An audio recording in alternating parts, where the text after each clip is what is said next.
Hello, Avatar fans, and welcome to the next episode of the Avatar Online podcast. This is going to be episode 253 of our regular shows, and we're recording this one on October 12th, 2022. This is the official podcast for the fan site, AvatarTheLastAirbenderOnline.com. I'm going to be your main host, Morgan Airspeed Prime, and joining me on the podcast is Greg2B from the site. What's up, everyone? Excellent. So we've got a relatively big show this time out. We have a decent amount of news to talk about, including some notable news. And then we'll have 3 episode reviews as we continue our Avatar and Korra rewatches. They are Skeletons in the Closet, second last episode of Book 1 for Korra, and then The Deserter and The Northern Air Temple from Avatar. So that's 16 and 17 from Book 1 for Avatar. So we'll start with the news.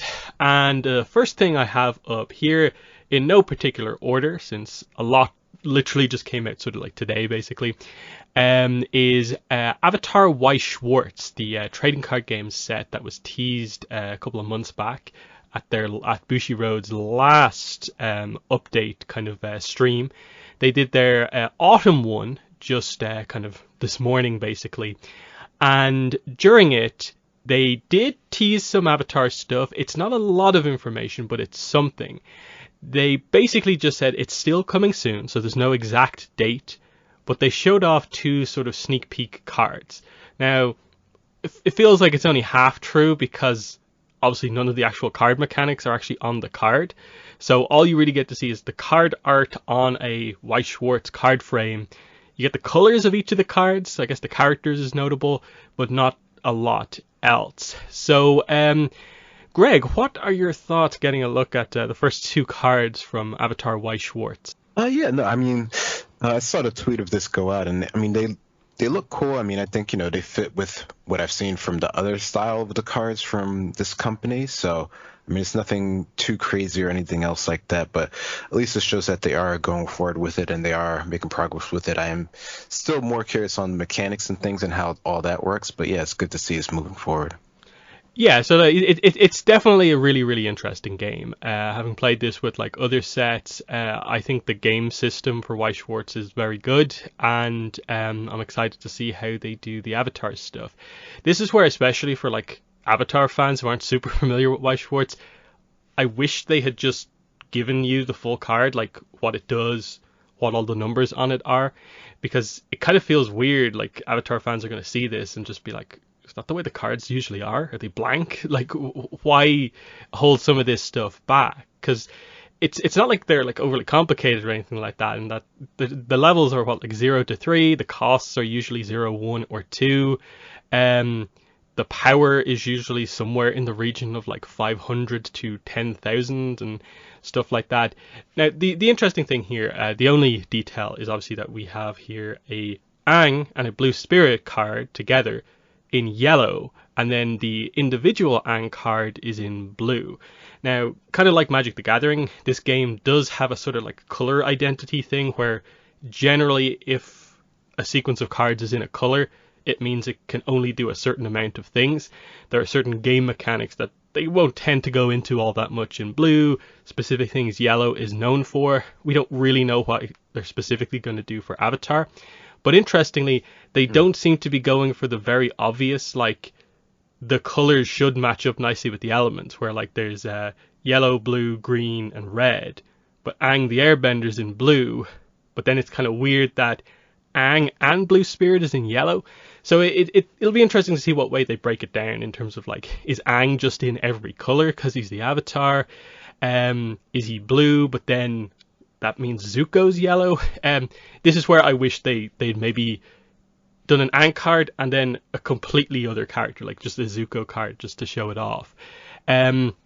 Still very cool to see this. It's going to be exciting when it does come out. The big things I think most people will want to know about.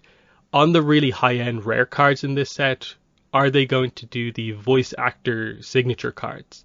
That's what this game is sort of known for on that like collectible level with the SP cards. If they can get the voice actor signatures, I think that would be a really huge thing, because especially like say Aang, there's no one has like signed Zach Tyler Eisen stuff, and if they could get that, it would be really, really impressive. either way, there'll be some sort of crazy like foil stamped, SPs, even if they can't get the signatures. But there's some interesting stuff. Other than that, I'll just say that in terms of a release date, the furthest other product at the event they announced into the future for Weiss Schwarz was February. So I'm assuming this will be released at some point after February. That's all that we really know about right now. Well, we'll get more information on the build up to this, because they're going to have, like, I guess, a winter event like this, where I assume they'll actually reveal more details. So that's Weiss Schwarz for now. Not a lot to really say about it until we properly get to see some cards. I suppose the only other thing is, like, how much of Avatar do you see them covering in this set? More than likely it will be a 100 card set. So what do you think? Will they do just book one? Or will they try and do all of Avatar in just one set? That's a good question. I mean, they could split it up by the books. I mean, that would be really cool just to get, like, maybe maximum amount of cards. But I'm not really sure based off of what they've shown so far. Yeah, because it's obviously like it's all book one character stuff, but it's like promo art. It's not screenshots from the show, so it's hard to exactly tell what way they'll go. The only thing that makes me lean away from them going just for book one is that would mean they basically can't do Toph in a whole first set for Avatar, and that would seem like a major like loss for them. In that would be a huge like seller for the especially if they have the voice actor signatures, which they probably would for Toph's voice actress. So I don't know. I could see them maybe doing like book one and then first half of book two, something like that, early book two, just to fit Azula and Toph in. It seems like a lot to try and fit the whole series into one. So I don't know. I think they'll probably do, I'd say, like maybe 2 sets of this, and then I think it will do well enough that will lead to a Korra set, which I think everyone would like to see. But we'll move on. So the next thing up I have here, McFarlane have announced some new figures. Now there's a bit of a story to this, because just today we got the kind of update, I suppose, with official information, but for the last week or so we've had basically like leaked next wave of McFarlane Avatar 5-inch figures. And this was weird in that, like, I don't even have a proper source on where the information first came from. I think it was literally just an eBay seller put it up. They were selling carded figures of Ozai, Final Battle Ozai, Final Battle Aang, Book 3 Zuko, and Azula, which we haven't got any of those characters in this kind of outfit, basically, in the line. So it felt like a big announcement. They just today, in the last day or two, put up the details of this on the website, but it's kind of different than what we expected in that what they have listed is a Final Battle 4-pack. So it's all these 4 same figures just in a box all by themselves. So it's the same characters, Aang, Ozai, Zuko, Azula, just that they seem to only be selling it as a 4-pack, and it's immediately up for pre-order. Which is cool. It doesn't seem to be an exclusive or anything like that, I think.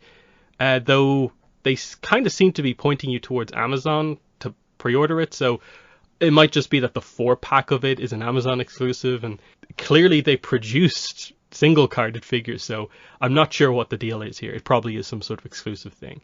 But what are your thoughts on this? Some new Avatar figures after quite a while. Yeah, it has been a while, hasn't it? And yeah, I think these ones, they do look pretty cool. I mean, it is odd how it was announced as sort of like a listing only, but it seems like they got all the information out and we can see sort of like the high res, versions of the images. And, for once, it seems like they were really quick with getting them on Amazon and pre-order. So I guess they like scheduled this one pretty well in terms of like when you'll actually be able to get it, assuming the pre-order goes out on time and everything.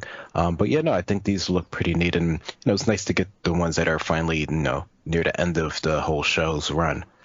Yeah, this is really interesting in that it definitely highlights that they don't seem to just be going in order, which I think is a good thing to do. To just immediately get the end of series characters out of the way, you've already done the start. Now you can kind of just fill in the gaps, which I think is a good place to be in for the small scale line. I don't have too much to say about the Final Battle Aang, just because it as a design, it is a fairly simple design that like you really shouldn't be getting wrong.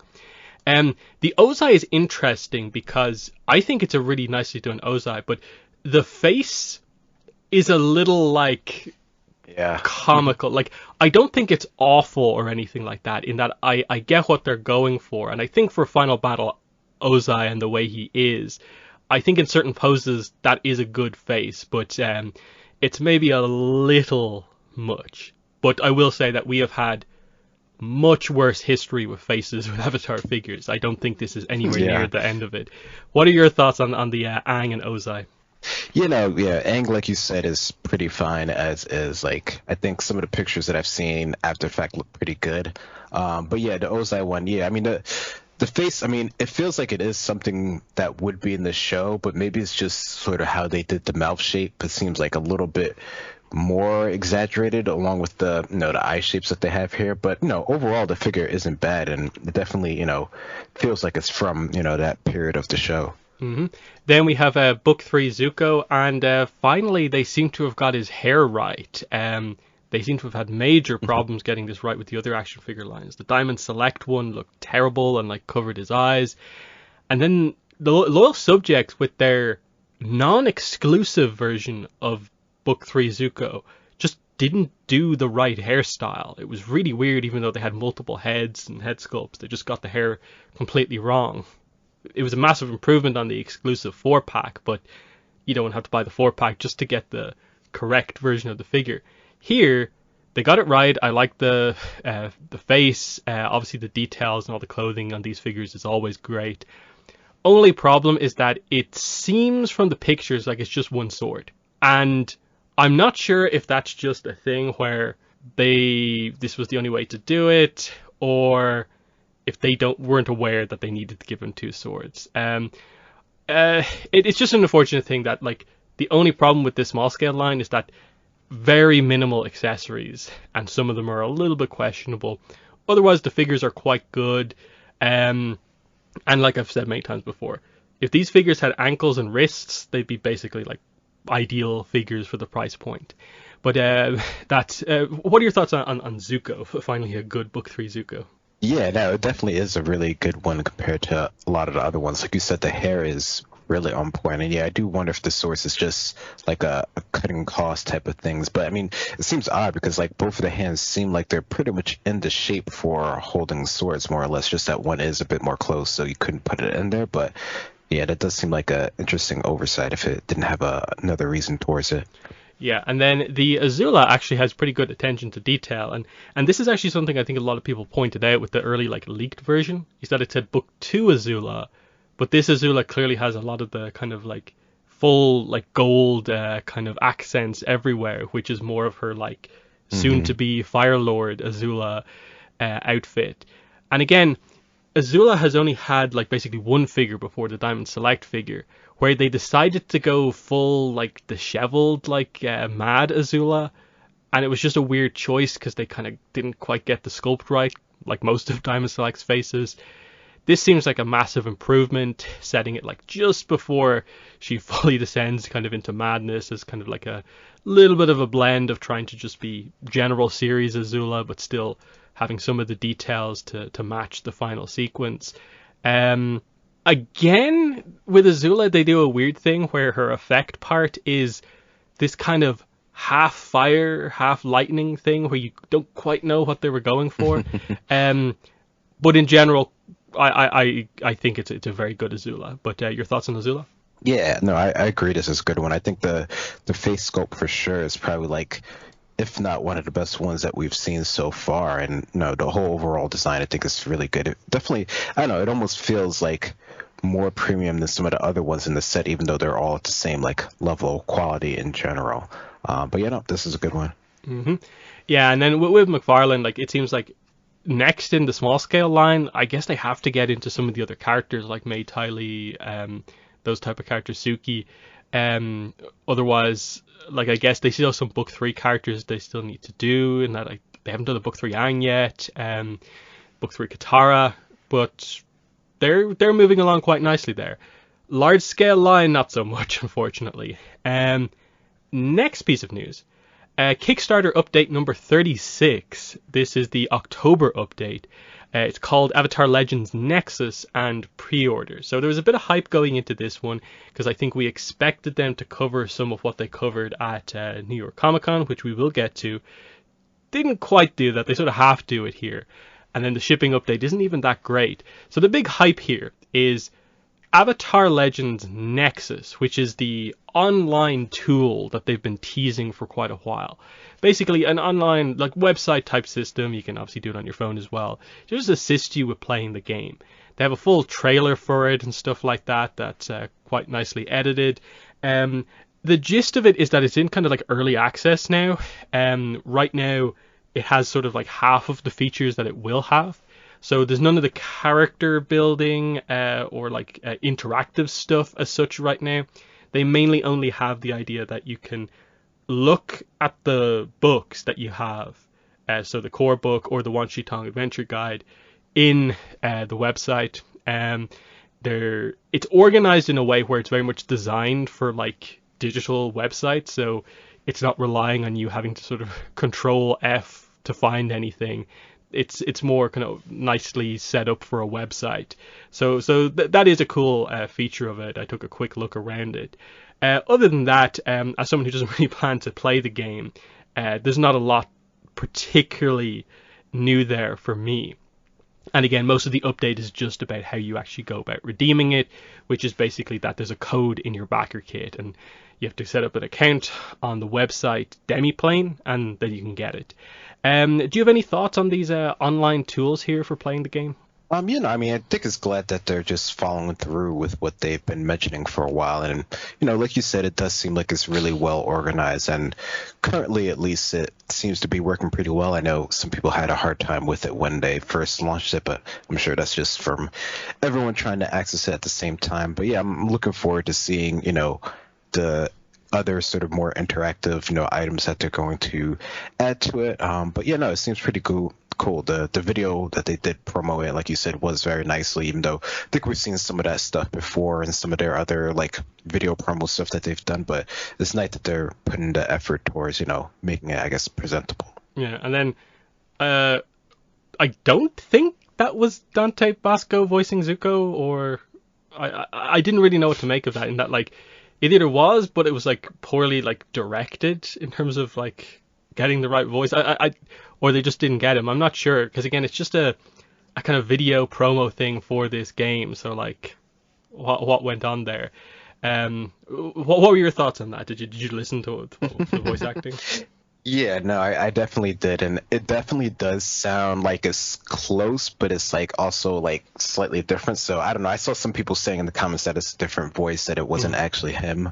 But it does sound like they got someone that like tries to fit with it. It's it's probably just because we've heard the voice for so much that we're like more attuned to it, maybe not being it than like anyone else or anything like that. But it worked for what they were trying to do. I'm sure like people who weren't paying attention probably didn't even notice it. And it's interesting just to see that they put it on like the main YouTube page, which normally we don't see a lot of extra stuff put on that. So it's interesting to see how they're trying to use it now.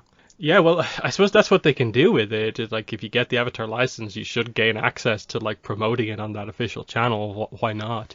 Especially now that you can actually like publicly pre-order and buy the stuff, and it's not Kickstarter exclusive anymore, which is basically what the rest of the update is. Though, as we'll get into later on with the New York Comic Con news, they don't go into everything. They just go over the idea that the release date is January 25th. Pre-orders go live on October 26th. For public release of the books, and that's really it. The shipping update is literally just that we're on schedule, end of 2022, remaining materials are on their way to fulfillment centers around the world, and shipping will begin as soon as our fulfillment partners get the books. I don't know, I was expecting them to go into a little bit more detail about the kind of process from here on out in terms of like how it's going to work like differently for people in like America versus Europe, like what is the situation with all the fulfillment centers, rather than just being like, yeah, it's happening. So I don't know, what did you make of the kind of actual like shipping update aspect of this update? Yeah, I mean, I get what you're saying. It does seem like it's a bit I guess, lacking, considering it seemed like everything was moving forward and that we would be at like sort of the next stage of things, but it seems like they're still in the process of making sure all of that stuff is actually working, even though, like they said, they have like closed their backup hits, so you can't like change your addresses. Like everyone should have already got all of that to like confirm it, which I did see that as well. So yeah, I mean, I don't know, maybe this is just the time it takes to actually get out and everything. hmm So yeah, that's the Avatar Legends role-playing game and Legends Nexus stuff. Next, a very interesting thing, arguably one of the most interesting pieces of news from the last kind of month. Um, right after New York Comic Con, I was told about this. So there's going to be an upcoming Kickstarter coming in early 2023 for a new Avatar game. This time it's going to be an Avatar board game, Avatar Adventure board game, from Bad Crow Studios, I think it is. I forget the exact name of the company because oddly they don't say it on the website. But coming to Kickstarter, full-on Avatar board game. They have a website up for it that lists most of the information that is out about it. There's a whole email thing where they'll notify you with more information on it. But they have some mock-ups here. It is ATLA focused, but it is actually a board game this time out. So you're getting these kind of like square boards that are like an eighth of the giant newly illustrated map that they have. There's a bunch of dice here, a bunch of cards. They even show kind of like these rotating bending cards for you upgrading your attacks. Enemy cards that seem to have quite a bit going on. So it looks like there's going to be a bit of depth to this game, which seems quite fun. And then, not listed here, but someone who attended a German board game convention sent me some of the kind of flyers they had going on there. And apparently on the flyer, it says that like there's going to be this like I think what was it, like 40-hour campaign or something like that if you want to play like the full story. So you can see there's a book, spiral bound book there, which I guess has the details on how to play this as a full-on campaign. Again, we don't know the details of how exactly it plays, but this seems pretty good overall, and I think it's going to do quite well on Kickstarter. So Greg, what are your thoughts on this, the Avatar Adventure board game? Yeah, I think this is pretty cool. I mean, I think this is another one of those things that people will probably, will do really well on Kickstarter and will get a lot of people interested, involved with it. I mean, again, I'm sure people will just keep up bringing the comparison with the game or how there's, not quite the full game yet, but I think in terms of, another thing that you can play with your friends or just, at events and stuff like that, this seems like a pretty good one. And it probably has like a lower threshold to entry than sort of the tabletop role-playing games. So I think it's pretty good for that. And considering like it says like, it could be like a 45 to 60 minute game, which is, pretty good. That's something you definitely can do in a sit down time, unless you want to do the full one, like you said, that's like the whole thing. But no, this seems pretty cool. Yeah, definitely. It's different than the RPG in that I'd be surprised if there's that much like new information in this one, if any. But just as a game to play, there's no, I think, reliance on having like a GM who's like an expert at these type of games who can guide you through like a story. Because it'll be more about the mechanics and so on. So that's definitely a cool thing here. I'm very eager to see how this does compared to the Legends game, given that they're both going to be Kickstarter projects, official Avatar games. Because obviously, right now the Legends role-playing game, which obviously is closed Kickstarter, did like basically 9.5 million on Kickstarter, and it's like I think the 11th most backed project at this point in time. I wonder how this one's going to do. I think the other game that this company did, the last one they did I think 1.2 million. So they've already done it like over a million game. So how much will Avatar kind of bring that up? We'll have to wait and see. Especially if they have good stretch goals that maybe add cooler like kind of figure type stuff to this. I think this is going to do very well because already you can see in the image that there's a little kind of like Appa figure. That's your kind of like Team Avatar marker on the board. If they had like other stuff like that, say a little figurine for each of the characters, I think that could push it over the edge. if they have a good campaign set up. The only thing is that it seems like Magpie went crazy with the marketing on their game. Like, it was everywhere during that. I wonder, will this have the same sort of reach after the fact? Because I think board games usually do quite well on Kickstarter, so we'll have to wait and see. Because we're still a few months away from it. It's going to be early 2023, but something interesting to look forward to.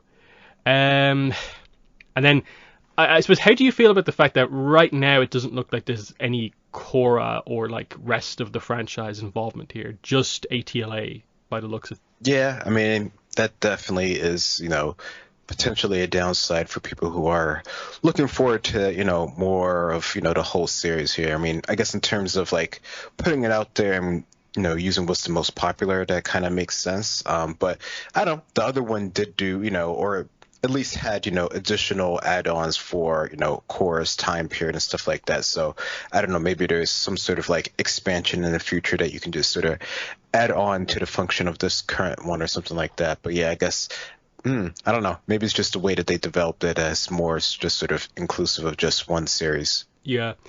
It's interesting because, like, I suppose technically you'd only really need to change with the map, like, 1, maybe 2 of the boards to make it Cora accurate with Republic City and, like, Zaofu and places like that. Otherwise, the general map does look quite the same. You would need, like, all new cards, though, for the Cora characters, but that seems like a relatively easy, like, addition, because, like, the game at its core, I guess, is just kind of cards and some framework to do a little bit of a story with to play the game. So yeah, that's the Avatar board game Kickstarter.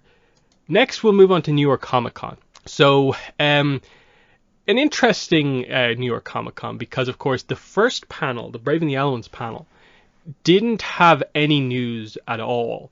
And in fact, it was actually streamed officially by the convention, but there were so many problems because it was basically the first stream of the whole convention.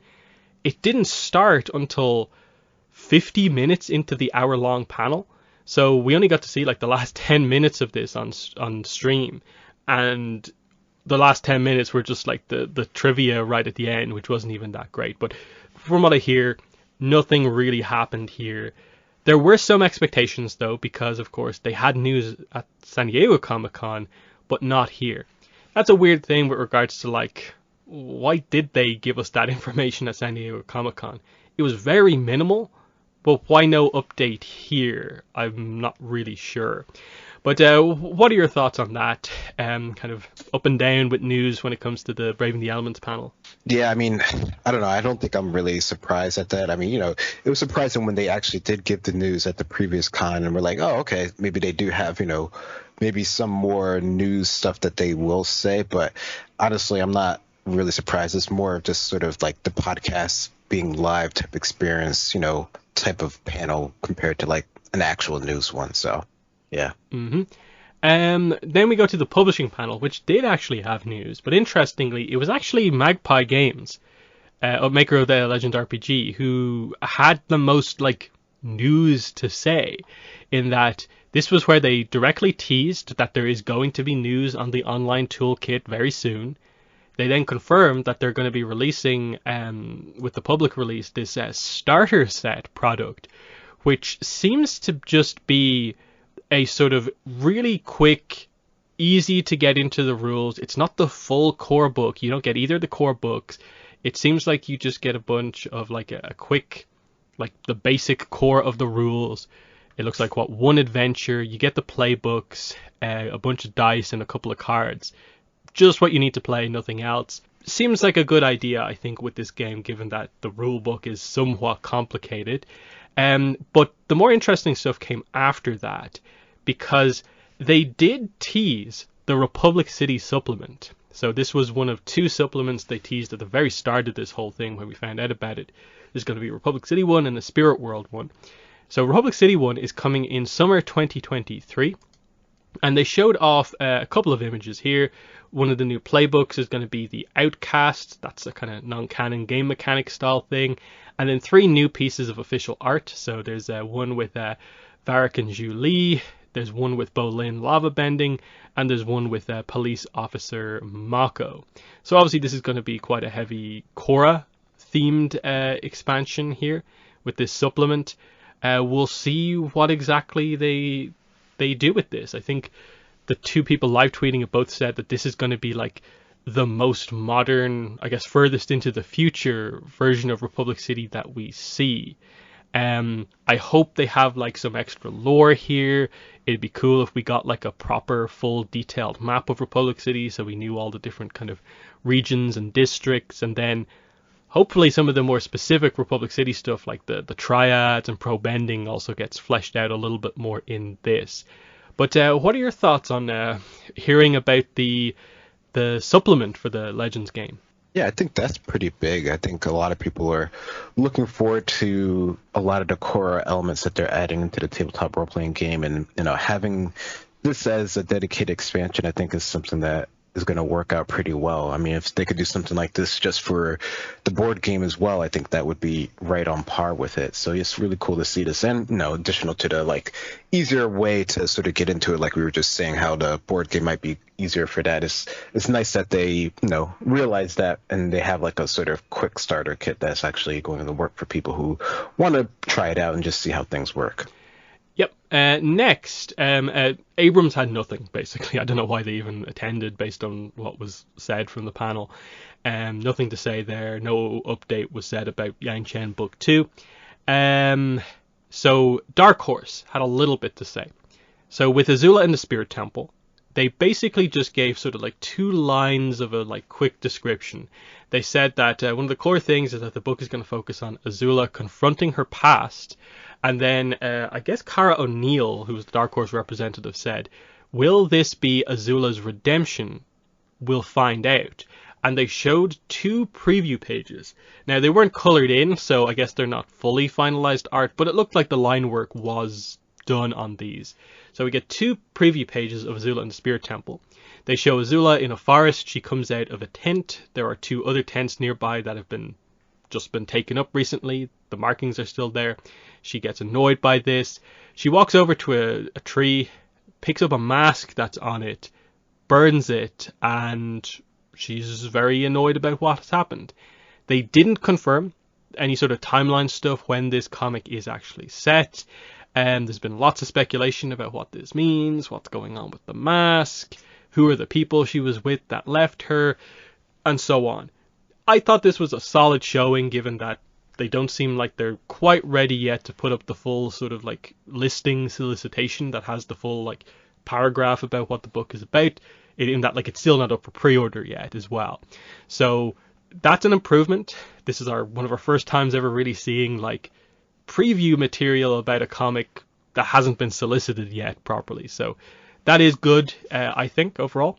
So what are your thoughts on this extra bit of information we got on the Azula comic? No, this is good. I mean, I think this is like exactly the type of stuff that we would expect to see at a panel, and it doesn't seem like they gave a lot of other like word information on story or anything like you were saying, because it still is really early days. But it's good that we actually know that they're moving forward with it. People there got to see it, we got to see it as well.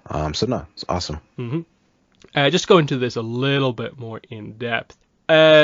Azula confronting her past is a very interesting thing to say, because it's like, what aspect of her past? What are we directly talking about here? In that from her youth, you would probably say the only thing is her and her mother, which if they're talking about redemption, feels like something that definitely absolutely needs to happen. Other than that, you'd have to say her past would be, I guess, how she treated Mei and Ty Lee. The betrayal of Mei and Ty Lee to her would be a key thing from the past. What happened during the final Agni Kai, the fight with Katara. Is it about the time in the mental institution? Is it about what happened in Smoke and Shadow? There's a few things, but it's interesting that you don't obviously think of like Azula as having sort of just that one thing in her past. So it's interesting about what that means. And then everyone always talks about redemption with Azula. So it's very interesting that they use that word, because I'd be shocked if this comic gives us that full transition of Azula to some sort of a redemption.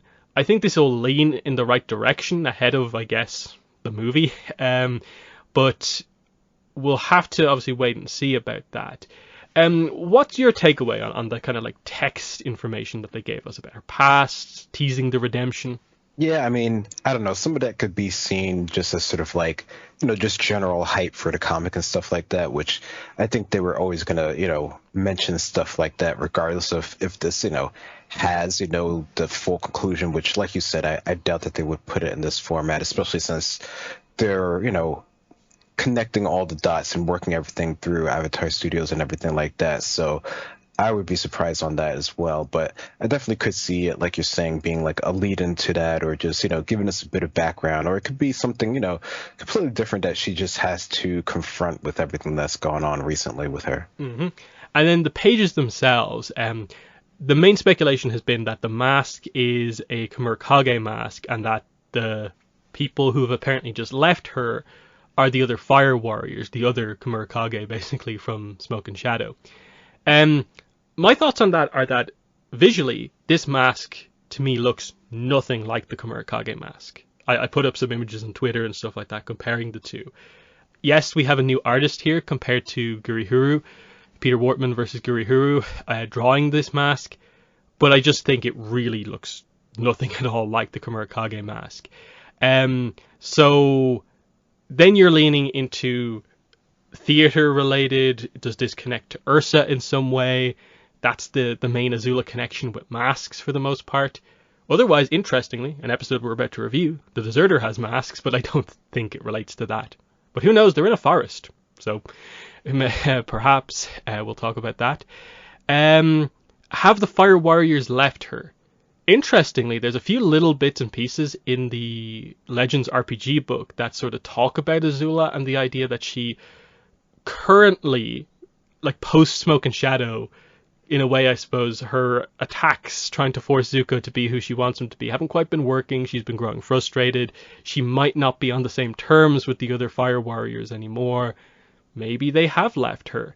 That would be an interesting path to go on with the character who feels like a lot of other characters have betrayed / left her. And having Azula on her own, very frustrated, kind of seems like an interesting path to go on. And this would help to explain why a character who's not typically spiritual would maybe seek a spirit temple to make something happen. But what are your thoughts on like the mask, for instance, and who has potentially left her? Yeah, I think the idea that, the people that she was working with left her and that she has to sort of confront that, I mean, that could be her immediate past that she's having to deal with. So that definitely seems like something plausible. I mean, if this specific mask actually deals with the Kamurkage and, everything that she was just going through, I don't know, I could see it being related to it or just something that's sort of tangentially like associated with it that she's having to deal with it. But, the fact that she's, destroying it apparently, speaks to, something's, I don't know, evolving or changing in her character, whether that's, directly related to the spirits and what she's, going through or something else along those lines. I guess that's something we'll have to wait and see. But it definitely, definitely gets the brain thinking, which I think is what they're going for here. Yeah, so I do ultimately feel like it probably has to be after Smoke and Shadow, which I do think the comic can do, because there is a gap basically between the time period between Smoke and Shadow and like Imbalance. So I think they have time to work with where they're not going into the potentially like forbidden post-Imbalance era, because that's Avatar Studios time period. Azula, I think, has some ground to work with that actually advances her story. And I think that's probably what they are doing here. I think for the future of the character, it probably is best to separate her from the other Fire Warriors and highlight basically that her plan from the end of Smoke and Shadow, my reading on it has always been that, okay, you've made progress by realizing your destiny is not meant to be the Fire Lord, but you're wrong about the idea that you need to force Zuko to be Fire Lord in the same way you would be. And that Zuko at this point in his story is not going to change and basically like kind of capitulate under the pressure that Azula's putting on him. He's too developed at this point. So I think the thing that's going to break in all of this is like Azula's kind of like will to go forward with that plan, and she's going to have to question, why isn't it working? It's worked nearly every time in the past.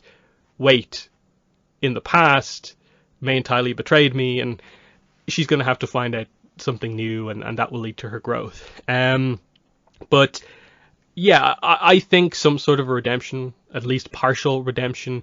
It won't be the exact same as Zuko. She's not going to be a Team Avatar member, but just taking her away from being a villain, I think, is the trajectory for the character. What would be your overall take of like where do you want them to go with Azula? Yeah, no, I think that's an interesting concept of them just putting her in sort of like a gray area where, she's not outright like antagonistic with her main core group, but she's still her own sort of like crass, sort of independent-ish type self. But yeah, I mean, I don't know. I think that could work just as well. Or they could just sort of just leave her on her own, that she just decides that she just doesn't need to be, directly involved with anyone. Like, I mean, I think she's almost already at the point now, depending on how they continue her story, where she's not outright trying to like, take over things or anything like that. So it's really just her just sort of coming to terms with things rather than, making her seem like a super goody person or just, pushing her over the edge or something like that to sort of resolve her sort of character arc, depending on how they want to sort of like play her into the group, into the future stories and stuff like that. Mm-hmm. Yeah, I feel they're definitely at the point now where they need to use this and I guess the movie to, I think, finally position Azula wherever she's going.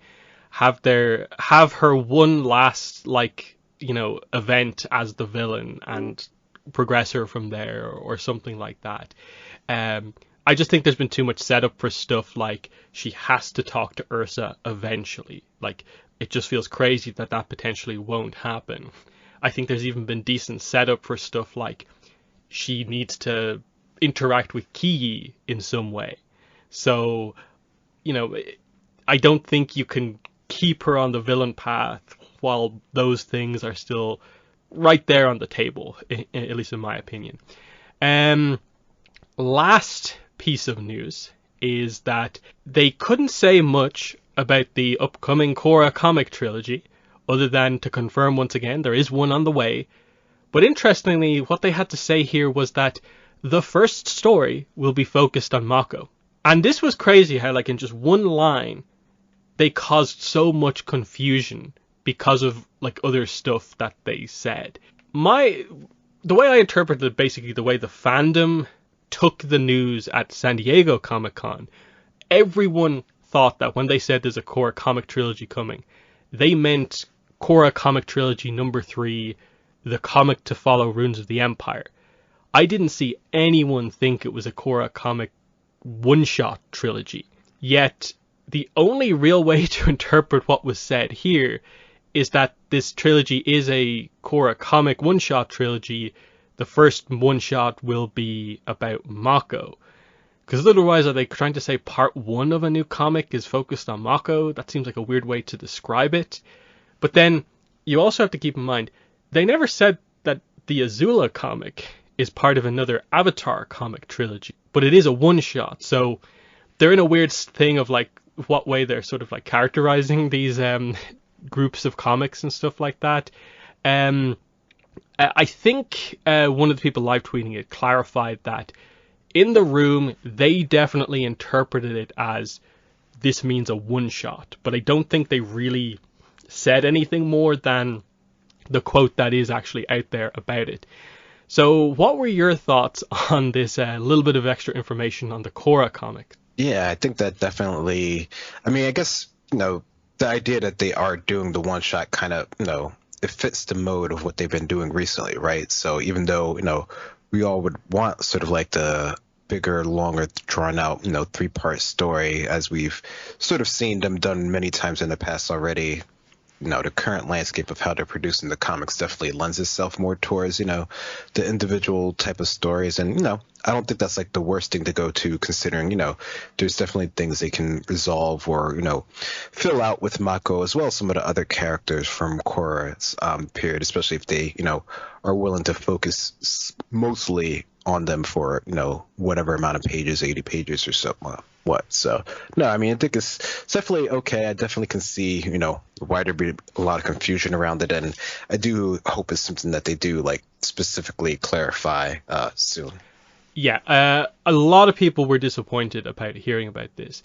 Not just because it's Mako focus and one shot, but just because we're not getting a mainline comic trilogy when we've gone the last kind of 2 months thinking that we would be getting one, and they never said otherwise, basically. Um, I think this probably like directly sort of confirms that one of the movies is going to be a Korra movie, because what happened with the Avatar comics is basically happening with Korra comics now, where they've cleared the way with the advancement into the future for both franchises, basically. And it feels like the only reason they're doing that is because we're going to be doing a Avatar Studios project that is set somewhere in that timeline. So you just do sandbox style stories. That was the quote about the switch with Avatar comics to one shots. That's happening with Korra now, I guess. And I'm guessing the trilogy that we heard about like 2 years ago probably was Korra comic trilogy number 3, but it obviously got scrapped because of Avatar Studios happening. Very interesting situation, but we'll see if they ever tell us anything about that. As for, okay, one shots, cool. Mako makes sense, absolutely makes sense to be the first one. I think of all of the core characters, he needed it the most. He has not been featured in any of the Korra short stories. He's not in Patterns in Time at all. He's not in Beach Wars. He needs this like badly because he also hasn't been treated that well in the first 2 Korra comics and the last 2 books of Korra for the most part. So this needs to get him back onto track, and there's a lot of things they can do with him. They can do a police-focused story. There's a lot of ground to work with it with regards to a flashback story, because you could cover like him training Lightning with Lightning Bolt Zolt. You can cover more of the early days of them being part of the triads, more probe ending stuff if you wanted, and then you could always try to do a more important story if you wanted. Do you have any immediate things that you would absolutely want a Mako solo comic to do?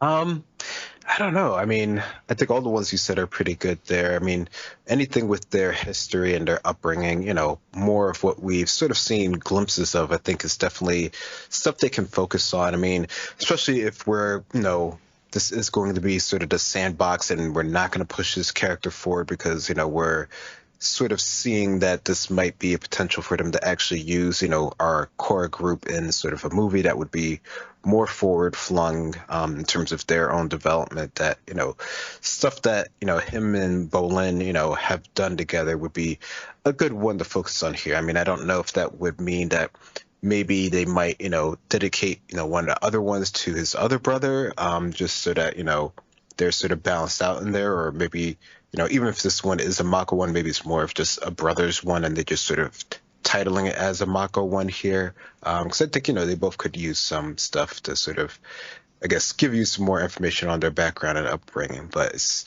definitely something that I would be looking forward to seeing and reading. Mm-hmm. And then for the other 2, I'd say Asami next definitely needs it. Yes, she gets a little bit of a backstory thing in Patterns in Time, but again, it's only 4 pages. It's not quite enough.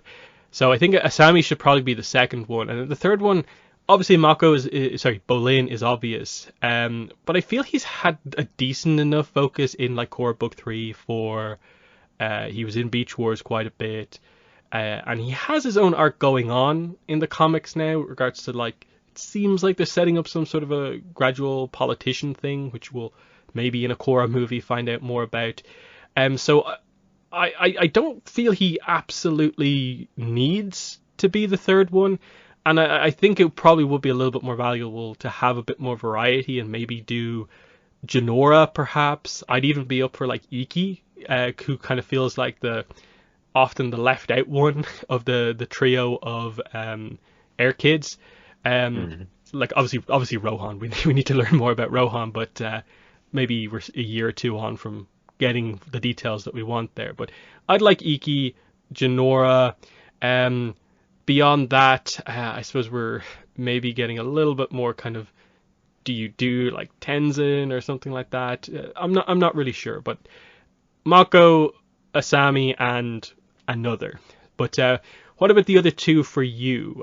What other characters apart from Mako would you... Yeah, I like the idea of doing more of sort of like overall sort of, Tenzin and his family just to see how that's going. And I think if you do that, then you can grow a little bit of Rohan in it, even if, he is pretty young at this point. I don't know. You could also focus, something on just the Beifongs in general. There's, a whole bunch of them, so you could take some time just to explore, what they're doing and how they're, involved with, the current state of things in Replunk City and just, their area of the world as well. So no, I think there's a couple different things that they could go for in terms of like standalone stories that, won't necessarily mess with like whatever they have future planned for the movies and stuff. Yeah, just thinking a little bit more about it. Like I'd be up for like a Kai one shot.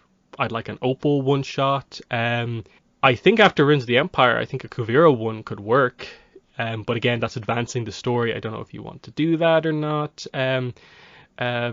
We'll see what they do there. Though I can't really see if they do a movie it being super Kuvira focused after a comic and the last book. But there's some room to work with. Obviously, people are gonna want some sort of a Red Lotus or like a Zahir one shot to maybe give the backstory on the group. It feels like that's something that needs to happen at some point. But I don't know. They could, they couldn't. It's hard to know with these because Azula and the Spirit Temple seems like it's maybe highlighting that they can do more like really significant stories, because obviously Qatar and the Pirate Silver, very uneventful. Toph Beifong's Metal Bending Academy was okay. Suki alone filled in some gaps and was definitely the best of the three, but it's still not like absolutely like crazy like essential. So I'd like to see them like have a book that feels like, yeah, you need to read this because this is really, really good. But again, we're still just waiting on more news about that. I'm guessing we'll get the solicitation for the Azula comic in the next couple of weeks. It can't be too far off if it's meant to come out summer next year. Korra comic, I guess, more information will be like early next year. And that's it for New York Comic Con. There was other stuff that was said, but I don't think any of it's like news as such. There was just kind of little bits and pieces that I guess your kind of average audience at one of these panels might not have known about, but that's really it. Last piece of news is this randomly announced book called I Am Aang. It is a 24-page book. It's a little golden book for Avatar. It will have new illustrations by Bao Lu. It's going to be written by Mei Nakamura, and it's coming out May 2nd, 2023 for $6.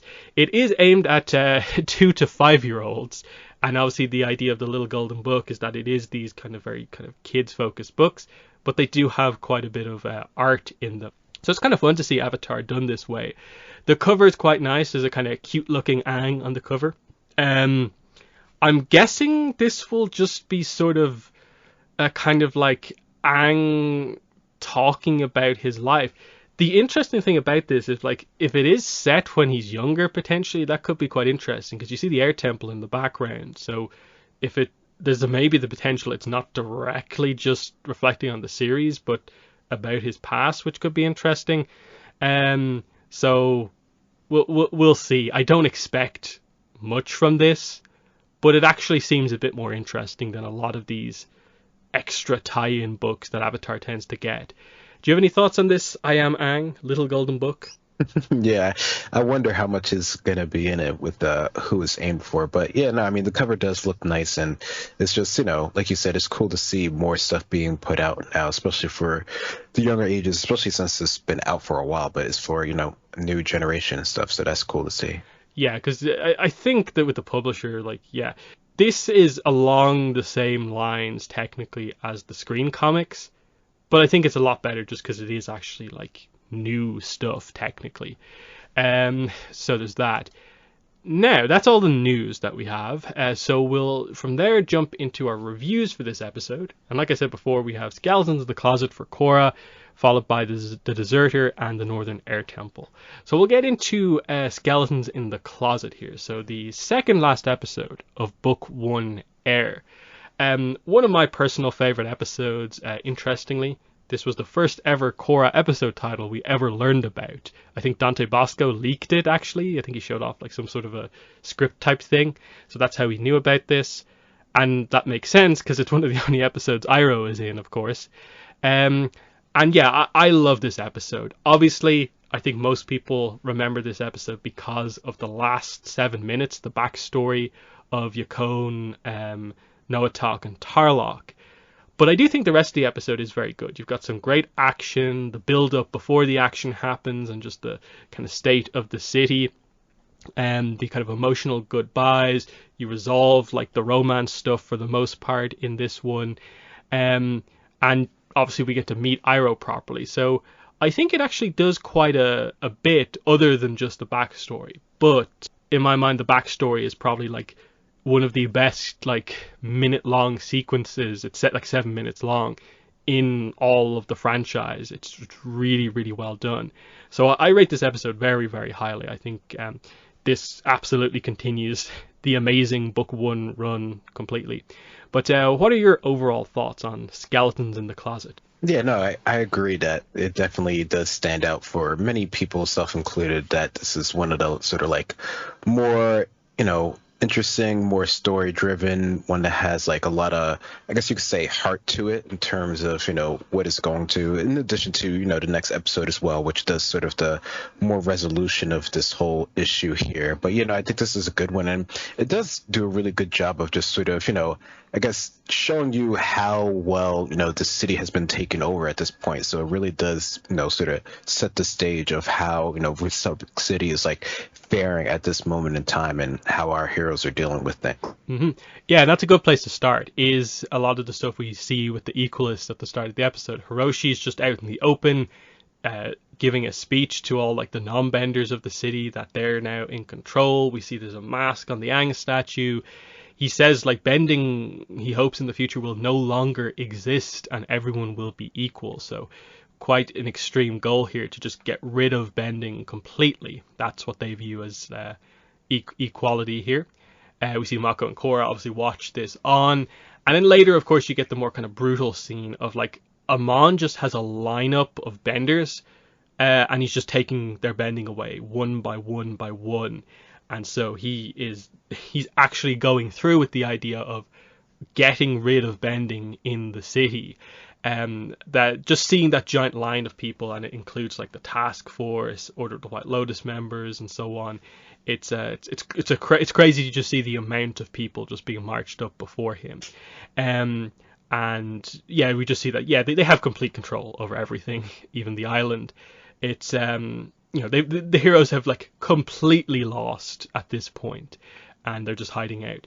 But yeah, what are your thoughts on what the Equalists are doing and where we're at this point in the series? Yeah, no, I mean, I think it shows you the power and the planning that the Equalists had and the foresight and, Hiroshi and everything that, they've been working forward towards really seems to come to fruition here, because our heroes, like you said, like they do see what's going on, but they're, they have to go around in Equalist disguise. They're sort of underground with sort of the other homeless people that are also trying to escape sort of the craziness that is happening in the city above here. So no, this sort of situation definitely looks like, there's almost no hope at this point, but Korra's trying to keep things going and is trying to focus on actually having patience for once, compared to how she normally would act in most of these situations here, which just goes along the lines of her character development. Mm-hmm. And yeah, we see that they are forced to sort of hang out underground, sort of with all the kind of homeless people, including, call back to the first episode, Gomu, the sparkly bush guy. So he's down here, and from like the old website, like we have a bit of information on him. They directly reference it here that like he used to be like the telegraph operator, hence why he sends out the message to Bumi for Iroh. But because technology advanced, he lost his job there, and that's his backstory. And it shows you, I suppose, like this is kind of like the true equality way of like he has just benders, non-benders together living down here, highlighting that it is possible, even with bending existing, you can actually have sort of equality and kind of peace between people. So getting rid of bending is not the only way to actually accomplish that. Obviously, as we're starting to get to the end of book one, you kind of have to start to think about like how well do they execute on some of the ideas and themes over the course of the book. And Gamu and sort of this whole idea is maybe one of the things that like they didn't quite resolve, in that from that first episode it feels like this whole kind of like homeless people aspect and the potential of people like Gamu doesn't really get brought up again. I think like we maybe referenced it a little bit in terms of like, oh well, the presidential election is on in the comics. What if Gamu runs? He seems like a good leader, but they just kind of forget about it overall. Overall, like it works in this context here, just to show that there are good people in the city who aren't just immediately going to be full on anti-Bender just because that's the ideals of the people in control of the city. But what are your thoughts on the whole Gamu return here in this episode? Yeah, no, I remember that being like sort of like a fun bit that he was actually there, and that he actually played a important role in these last two episodes here in terms of like being able to communicate during this sort of situation here. But yeah, I mean, I guess that is one of those things that just sort of like in life sort of unfortunately gets thrown to the wayside, and you don't really see how they actually resolve that or in any sort of way there. But it definitely is just something to show, how our characters are interacting and how, there's potential at least for things to sort of work out, although, that might be sort of a extreme situation to show that everyone can work together in that sort of situation. Mm-hmm. So then we get the arrival of General Iroh, of course. Full United Forces squad here with all the ships. But then nothing is waiting for them. There's no forces out basically guarding the city because it's an ambush. Mines and then new biplanes that are really fast come in and basically like obliterate Iroh's forces. That's the whole idea of this battle, is that they're completely unprepared for this attack and it feels like they're very slow and they can't really deal with what's going on. Korra does head out to help, and so she gets a little bit of a cool moment, but again, they've lost this battle, and all she can really do is save Iroh from the water after he punches a bomb to stop it. And it's a cool moment seeing like Korra save Iroh, and Dante Vasco's voice comes out of his mouth, and we get to see him meeting the new Avatar. There's some cool scenes here because you see how much potential Iroh has. Obviously, he shows how crazy he is in the next episode, but it's still pretty impressive what he does here overall. So what were your thoughts on this action scene here, the Battle of Yue Bay, that sort of starts and ends in like 5 minutes basically? Yeah, it is really short considering, I don't know, it feels like it almost was hyped up a bit more than what it sort of turned out to, but I guess that really just shows you the sort of one-sidedness of this particular battle that they have here. Because, I mean, it is pretty cool when you do get to see, the ships roll in and they seem like they're going to be pretty imposing, but, in this situation here, the biplanes that Hiroshi has just like pretty much completely overwhelmed them. There are a couple cool scenes, like you mentioned, with Korra and using her abilities, but even the Avatar in this instance isn't really able to sort of combat these new forces, and they do really seem to have quite a good amount of these planes, which does show the importance of like why they wanted to take them out at the end of this episode into the beginning of the next episode, because it really is a pretty big advantage that they have here. But it definitely is, a cool to get to see sort of a battle on this sort of scale, which we hadn't really, seen, in this sort of new world that we're in with Chorus. Mm-hmm. Yeah, and you see that once again, it does come down to technology, which makes sense with Hiroshi, such a part of the Equalists, that this is what wins this battle. And again, it's interesting that the United Forces, they use benders that have like, the ship basically has sort of like weapons that pretty much like direct bending on like fire cannons, but it's just basically firebenders firing into like a funnel basically. Things like that are kind of like cool to see, that they've obviously, there's technology that like incorporates bending, but in this case they lose to just straight up technology. Iroh, of course, is not going to give up in all of this. This is where he references that there's another wave of forces arriving, led by Commander Bumi, who is Tenzin's brother. And this is where we get the idea that, oh, Iroh respects Bumi, who says he's an amazing commander, even though he's sort of crazy. And, Gamu sends out the kind of telegraph ahead of this. Not too much to say here, that it's like just kind of like a reference to Bumi. But it's nice to see kind of like Iroh showing that, spirit in all of this. Again, he's the sort of character where we don't get too much time with him in like pretty much any other content outside of like this episode, the next episode, and then like a tiny bit in the coming seasons. So it's kind of take what you can now, because you won't see him for quite a while. But what are your thoughts on this other Iroh scene? Yeah, I mean, you do get to see, I guess, a bit of his personality here and sort of what he thinks about the war and his forces and stuff like that. So I think, yeah, you do get like, I guess this is sort of like your take it or leave it moment of him. I think you do get like a little bit more of him in like one of the comics as well. But, it's really not to focus on, him per se. And, even when they do have more of the United Forces, it really isn't sort of like a huge focus on like what they do or how they take back the city or on that. They do really keep it more about the people, and he is sort of like an auxiliary, like sort of like minor character rather than like a main minor character or anything like that. But he is a cool character. He has Dante Basco's voice, so that always stands out in people's mind, and he does have some cool action scenes as well. Because the thing with Iroh that everyone always wants to know about is more about like the Fire Nation connection. Why is the prince of the Fire Nation in the military for the United Republic, and what happens there? Because again, we know it is canon that Izumi has a daughter. She's not been, I suppose, canonically revealed to us, but as far as we're aware, she should exist. So has he given up that title, or what? How does that all play out? Does he even care about becoming Fire Lord someday?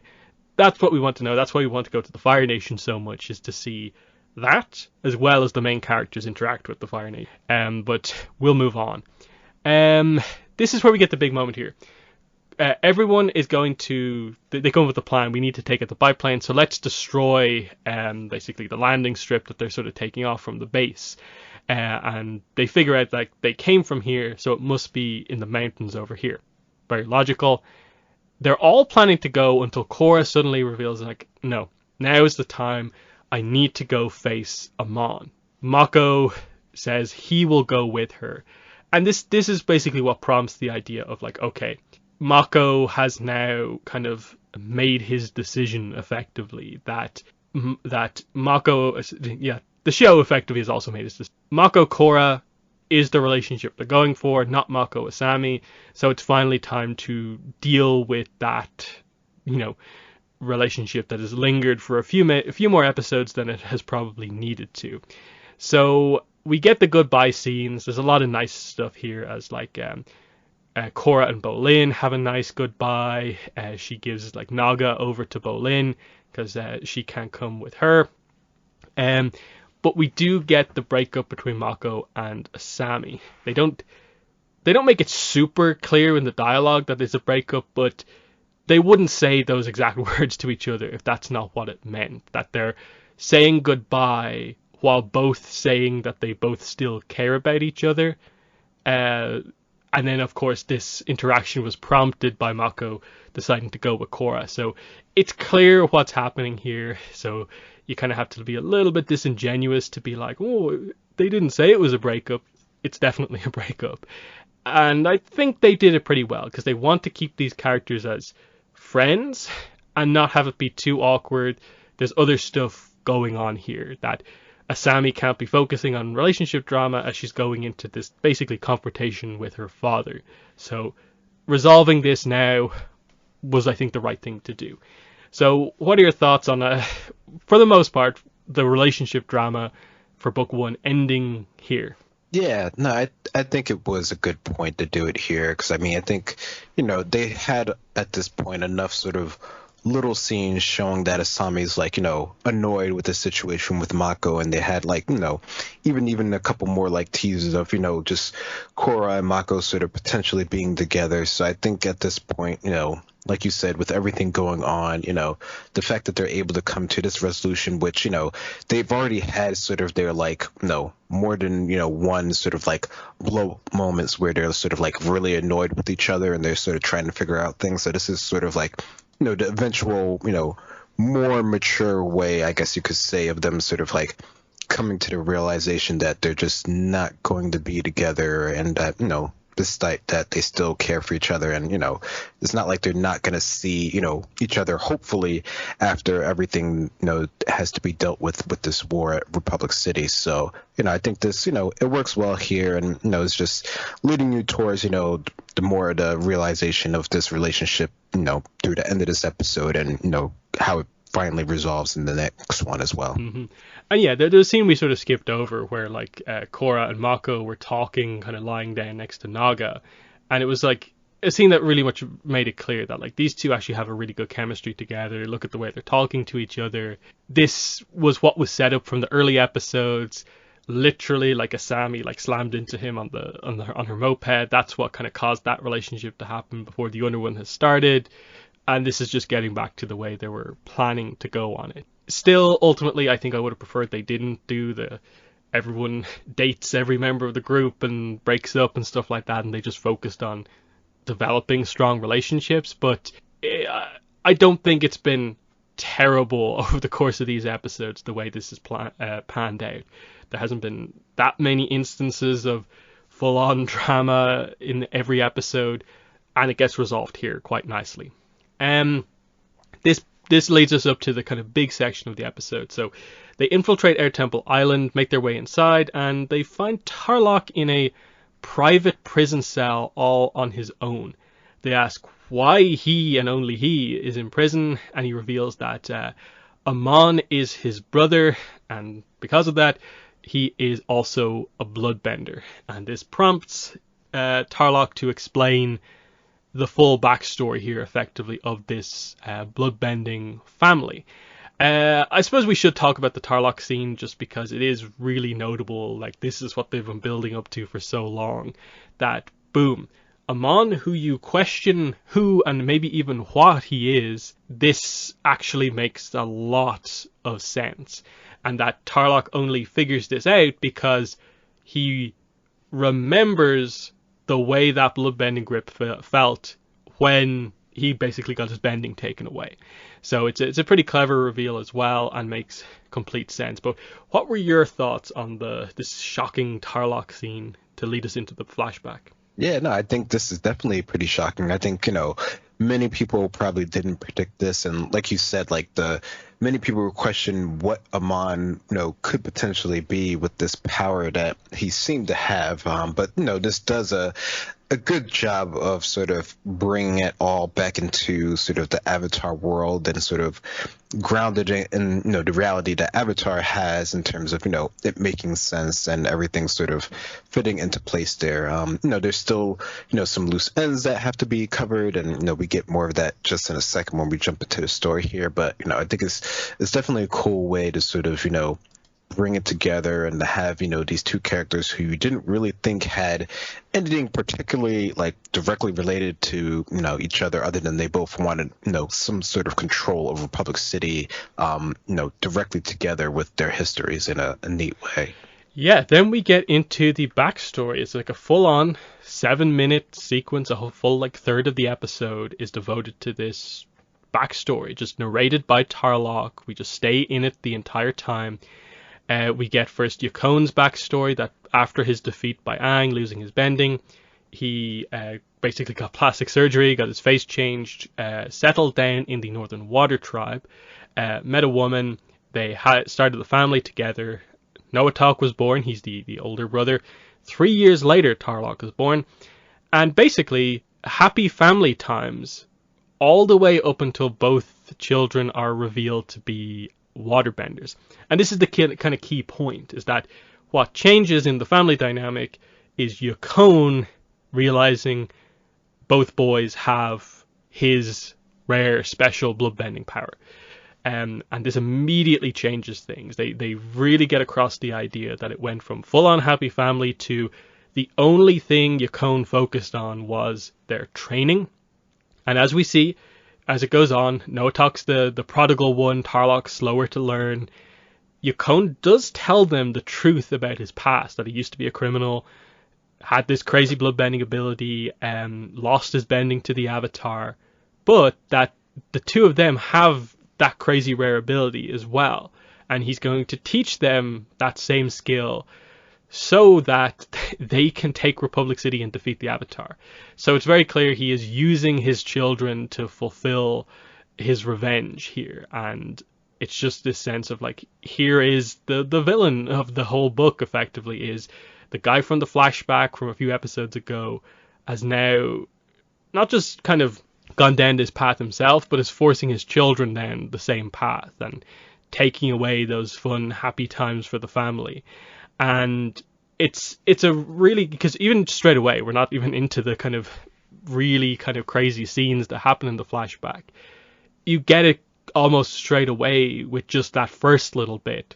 This is what happened. This is the tragedy of the family. It's this power getting in the way of family, basically. What are your thoughts on the start of this? Yeah, no, the power that he, once had and that he tries to cultivate in his sons, it definitely does seem to get in the way. I mean, it really does, do like basically a complete like 180 on his personality, at least as far as we can tell from the flashback in the story here. So, definitely seems like it's, sort of the root of evil in this case of the story here, and just sort of how, it skews, both of the brothers' personalities, essentially. Mm-hmm. And yeah, from there we get this idea that as time passes, Noatak is kind of like changed by the training, because the pressure is put on him because he is the prodigal one who has the potential to be better than Yukon ever was, whereas the focus is not on Tarlok. He gets criticism for not being as good, but kind of isn't pressured to be better because he knows he isn't going to be better. So he sort of gets away with it a little bit, but it kind of forces him to kind of be more cautious and stuff like that. Whereas Noatak is affected by the power as well, because he is exceptionally talented at this ability, and he goes from being caring and really caring about his brother to, they literally say, he becomes cold and detached and doesn't really interact with his brother as much, and so on. It seems like training from Yukon is like the only thing that really happens. And I think the worst part of this is that like it seems to kind of change him so much that he protects Tarlok when Yukon sort of lashes out later on, but he does come to sort of agree with his father that you are weak, that power is important, but he comes to interpret it as like, oh, I don't view my ability as being that powerful. I'm not saying I'm the most powerful. The most powerful thing is the ability to take bending away. And they don't, in this flashback, explain where that specific technique of bloodbending came from as such. But they at least explain to you the seed of, he has this ability, he views that as being what true power actually is, and for someone as talented as him, I guess he learns to develop a skill that does just that, given that that is the truth of what he's doing with the ability. Obviously, this is where we get the sequences with bloodbending, then bloodbending animals, framing it in a very like dark way, just like the Puppet Master, but then training bloodbending each other. And Noatak does it no problem, but Tarlok, upon kind of feeling what it's like, doesn't ever want to do it again, basically. So it kind of just highlights that he escaped the pressure and can accept the problem with this, the sort of Katara view on it of like, I know what that's like, no one should feel that way. And this is actually where we get that reveal that Katara banned bloodbending. So what are your thoughts on this whole kind of like middle section here, covering Noatak's change, then bloodbending each other and so on? Yeah, no, I think it's interesting to see, the progress of, how his personality changes. He comes more and more into this power, and he, perfects the technique, up until the level of, what Yakone previously had. And, how it seems like Tarlok, he definitely doesn't revel in it at all. Like, it definitely seems like it makes him, more conscious of this ability. Like, he's still being trained. He still can do it, without sort of like the moon and everything like that. But it definitely, seems to have had the opposite effect on him, which is interesting considering, where he ends up and everything, and how he seems to use it, almost without, the same sort of regard. Obviously keeping it hidden, but, still using it when he needs it to be used, in certain cases. So the fact that, they both sort of develop it to a certain point, just speaks to, I guess, their overall skill. And Noatak just takes it even further because he really, sort of, warps and twists what he understands to be the true sort of strongest ability towards his own means. Mm-hmm. And so, yeah, after this is when, like, we get that moment where Yakone lashes out at Tarlok for not doing the training. Noatak defends Tarlok and bloodbends Yakone. And this is where he explains that, like, this isn't true power. Taking bending away actually is. And he wants to leave with Tarlok, but Tarlok sort of hesitates and tries to, like, explain why they should stay. And this is when he has that kind of turn of just like, you know what, he's right, like, you are weak, and just immediately leaves. So I like that there's that sort of like glimmer of hope there, where like if Tarlok had went with Noatak, you maybe feel like things wouldn't have gone as bad, or who knows, maybe just the kind of, in a way, curse of this family. Maybe the two of them working together would have actually led to even worse stuff happening. It's hard to know what exact way to take it. Like, was the irreversible change in the family the second the training started, or was it like this moment where the two brothers didn't go off together? Because especially with what happens with the ending of episode 12 and Tarlok's view on, like, if they can start again, it kind of feels like that's maybe the direction they're thinking it might have gone in. And then they just explain that it's this tragic moment. They have to go back to the mother missing one of the children because Noatak left, because the only one he really cared about was Noatak. Yakone sort of loses his drive and kind of passion to do anything and dies a few years later. And from there, they just kind of let you fill in the gaps that Noatak obviously goes on to develop the takeaway bending technique. He meets Hiroshi, develops the whole persona with the mask and the backstory, forms the Equalists. Whereas Tarlok, I guess at some point, maybe the mother dies, he leaves, comes to Republic City, I guess tries to do things the right way, but again, the kind of, in a way, family curse comes up and he begins to use the power. And the idea is that both children, despite refusing to do his bidding of taking revenge, end up actually trying to do the same thing as their father, just from different, like, avenues of, like, Tarlok doing it in the good way, even though he's doing illegal stuff, just in the right positions, and then Noatak with a full-on, like, kind of rebellion, takeover of the city, change everything type situation. And even, like Cora notes, it's an incredibly sad story, the kind of destruction of this family, basically, what it has led to in the present day. What are your thoughts on the way the flashback ends? Yeah, no, I think it is very tragic. I mean, the whole story is sort of designed around that idea of loss and just sort of how that affects people. I mean, how both of the parents just sort of couldn't deal with the situation and, the loss of one son, and that just sort of, everything just basically spirals out of control. And yeah, it is interesting that, they do, tell you to sort of fill in the gaps and you can pretty much piece it together. Maybe some of that might be interesting to see, sort of like the actual meeting of, like, them and Hiroshi, and just how Tarlok sort of like changed his sort of, idea of where he came from. But, it definitely is a sad story, but it's, really well done. I think it definitely, hits home with sort of the tragicness of everything. Yeah. And then, as Tarlok says at the end, like, this explains why a bender is the leader of a non-bender movement. That, yes, there's hypocrisy at play just because that is the case, but Noatak actually does dislike bending because it like destroyed his family life basically. So it's this weird view he has on his power where it is like the best like sort of natural bending technique as far as we're aware. It's so powerful, but he does want to take out bending because I guess he just views it as it causes problems, whether that be people killing other people or kind of situations like what happened to him specifically. And so it's not like this like completely understandable thing, but it's a pretty good motivation for a villain who you kind of want to get taken down sort of eventually.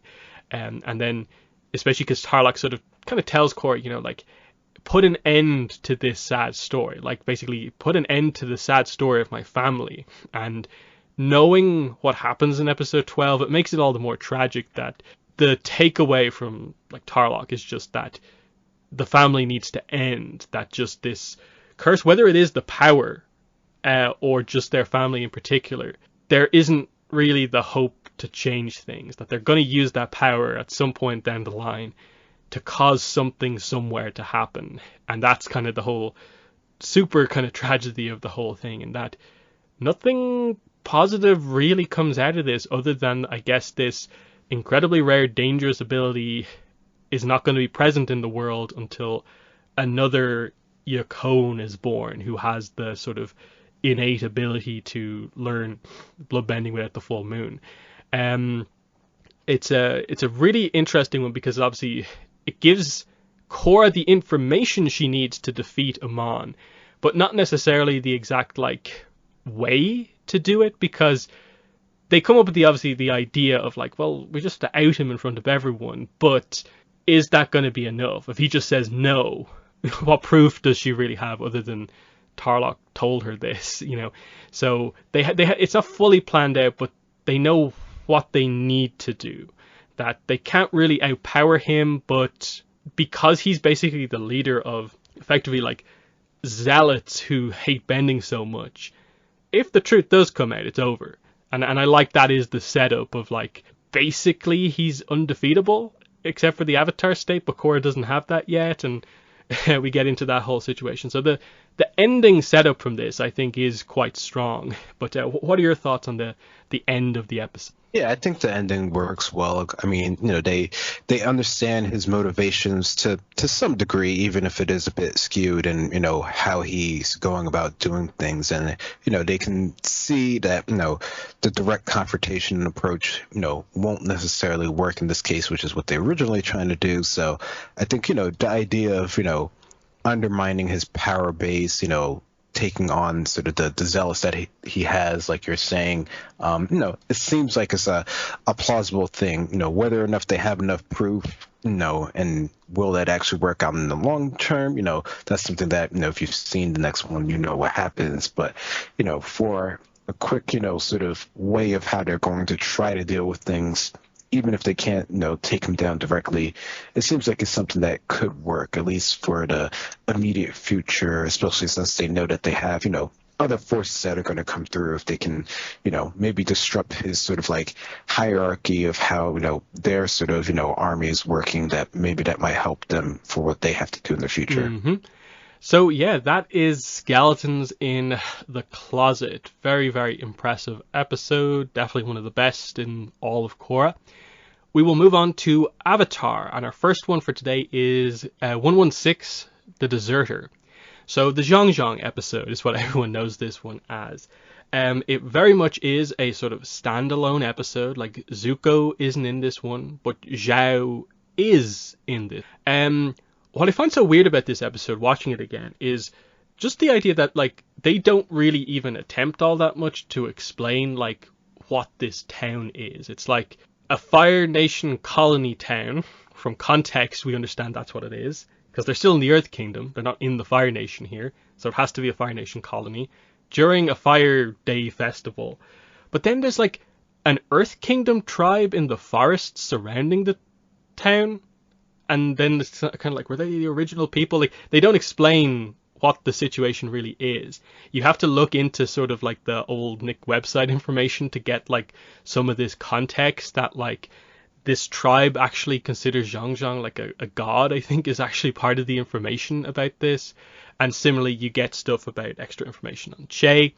So I think that's kind of what works against this one a little bit. That makes it not one of the absolute standout episodes, because it's so kind of out on its own that I almost kind of like would understand why like it seems like potentially the live action show, this is potentially one of the episodes they're either skipping or they're waiting to introduce Zhang Zhang in a different way, because it does feel a little kind of out of the blue, even though there is some very good stuff that happens in it. I love the Zhao Zhang Zhang connection. I like the discussion of Firebender kind of philosophy for basically the first time in the series. Katara healing happens here. A decent fight at the end. I think it's just let down a little bit by context, please, for like where we really are, because we're so close to getting to the Northern Water Tribe. We're in Northern Earth Kingdom, I guess, but we're very Fire Nation focused, and it's not a major complaint, but I think it just, there's a reason this one is a remembered episode, but it's not really ever, I think, considered one of the bests of the series. But what are your overall thoughts on The Deserter? Yeah, I think, I don't know, it's odd that it is such a sort of like standalone episode, but it, is remembered so much mainly because of Zhang Zhang's character and sort of, what actually happens in this episode. I think it's definitely one that, if it were to be, used in another context like the live action or something, it definitely can be shortened or streamlined or, integrated in another way, because it, it does feel like it's isolated, but it does, like you said, it has a lot of good parts in it, which I think, help in terms of, making it sort of an interesting and fun episode that, it does, I feel like it adds, even if it is so standalone, it does add some ideas to sort of like the world building of Avatar. So, definitely does a lot for that. I mean, just the idea that you can see, Fire Nation people that aren't trying to like take over things and trying to destroy, the world or whatever, it's good just for that, even if, it does, it is kind of like propaganda focus. But no, it's still a cool episode, I think. Yeah, you definitely get the idea that the people, the typical people in a Fire Nation colony, are just Fire Nation citizens who happen to now live in these Earth Kingdom cities, basically. But for the most part, they do just seem like normal people. Now, obviously, there is the context here that it seems like this tribe got pushed out of wherever, whether it be it was their town or what. I wish there was a little bit more detail there. But we just get the idea that the gang find out about this, Fire Day festival that's happening. They decide to go because like it's a masked event. You're basically asked to wear like disguises and stuff like that, so they can actually go and remain somewhat undercover. Really interesting point for me is actually that they go to see this like firebender magician guy, and he's arguably one of the most interesting benders in like the entire series. It seems crazy to say that, but he does firebending moves that like we don't really see any other bender do, because this whole episode is basically about you need good control to be a good firebender, and this guy actually demonstrates it probably better than most, because he's creating dragons out of fire, and what he actually does of like controlling an entire stream of fire that he's already sort of like let out, and then he later attaches like a an extra kind of fire kind of whip in a way like onto it. We don't see that much like manipulation of fire like this by any other firebender, so it's so interesting that it almost feels like, oh yeah, this is a one-off episode because no one else seems to do stuff like this. Zuko uses fire whips at a later point and like fire daggers, but nothing like a fire dagger with a fire dragon on the end of it. So I don't know, did it stand out at all to you, this like random firebender magician, and how impressive his bending seemed to be? Yeah, I mean, I think it is unique, I guess, his sort of skill set of firebending that he has here and how he's able to sort of, more perform with it. I mean, I think, it still feels sort of like at its core is still sort of like your standard sort of firebending, but, he definitely has, a good presence of mind, and it seems like he integrates other effects into it, for the performance and the stage effects, which is something that we don't normally see, which I guess in the normal context of how we see firebender used here is more for battle focus. Like it's not really sort of like an art thing or shown as sort of expression. We get to see that I guess a little bit more later on, more so in like chorus time, where we get to see sort of like other ideas of firebending and how it can be used, which is definitely not sort of the focus of it as much in the original series here.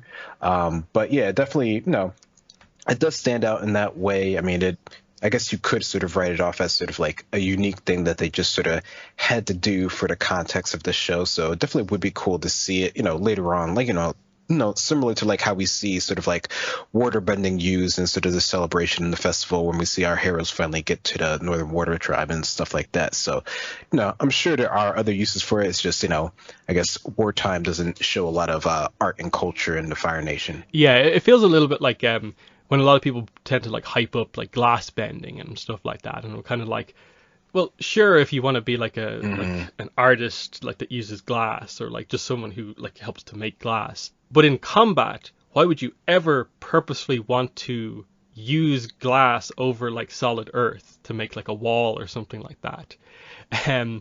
Sure, you might get the sort of like shard aspect is maybe a little bit better if you want to be kind of very like lethal, but again, you can make sharp stones as well. So it's just that sense of like you have to be so delicate and subtle with your earth bending to like an insane degree to glass bend, and you're putting in so much effort just to accomplish something that any earthbender could do if you just use normal earth. And that's maybe the idea here, is that like someone like an Azula probably could do what this magician guy does, but why would she when she can just do a fire blast twice that size that's more useful in combat, I suppose, is the basic idea.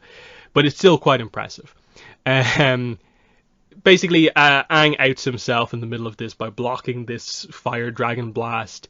They discover he's the Avatar. He escapes with the help of this guy, Che, who kind of is another deserter of the Fire Nation, who we find out. And this is where we get introduced to the whole idea.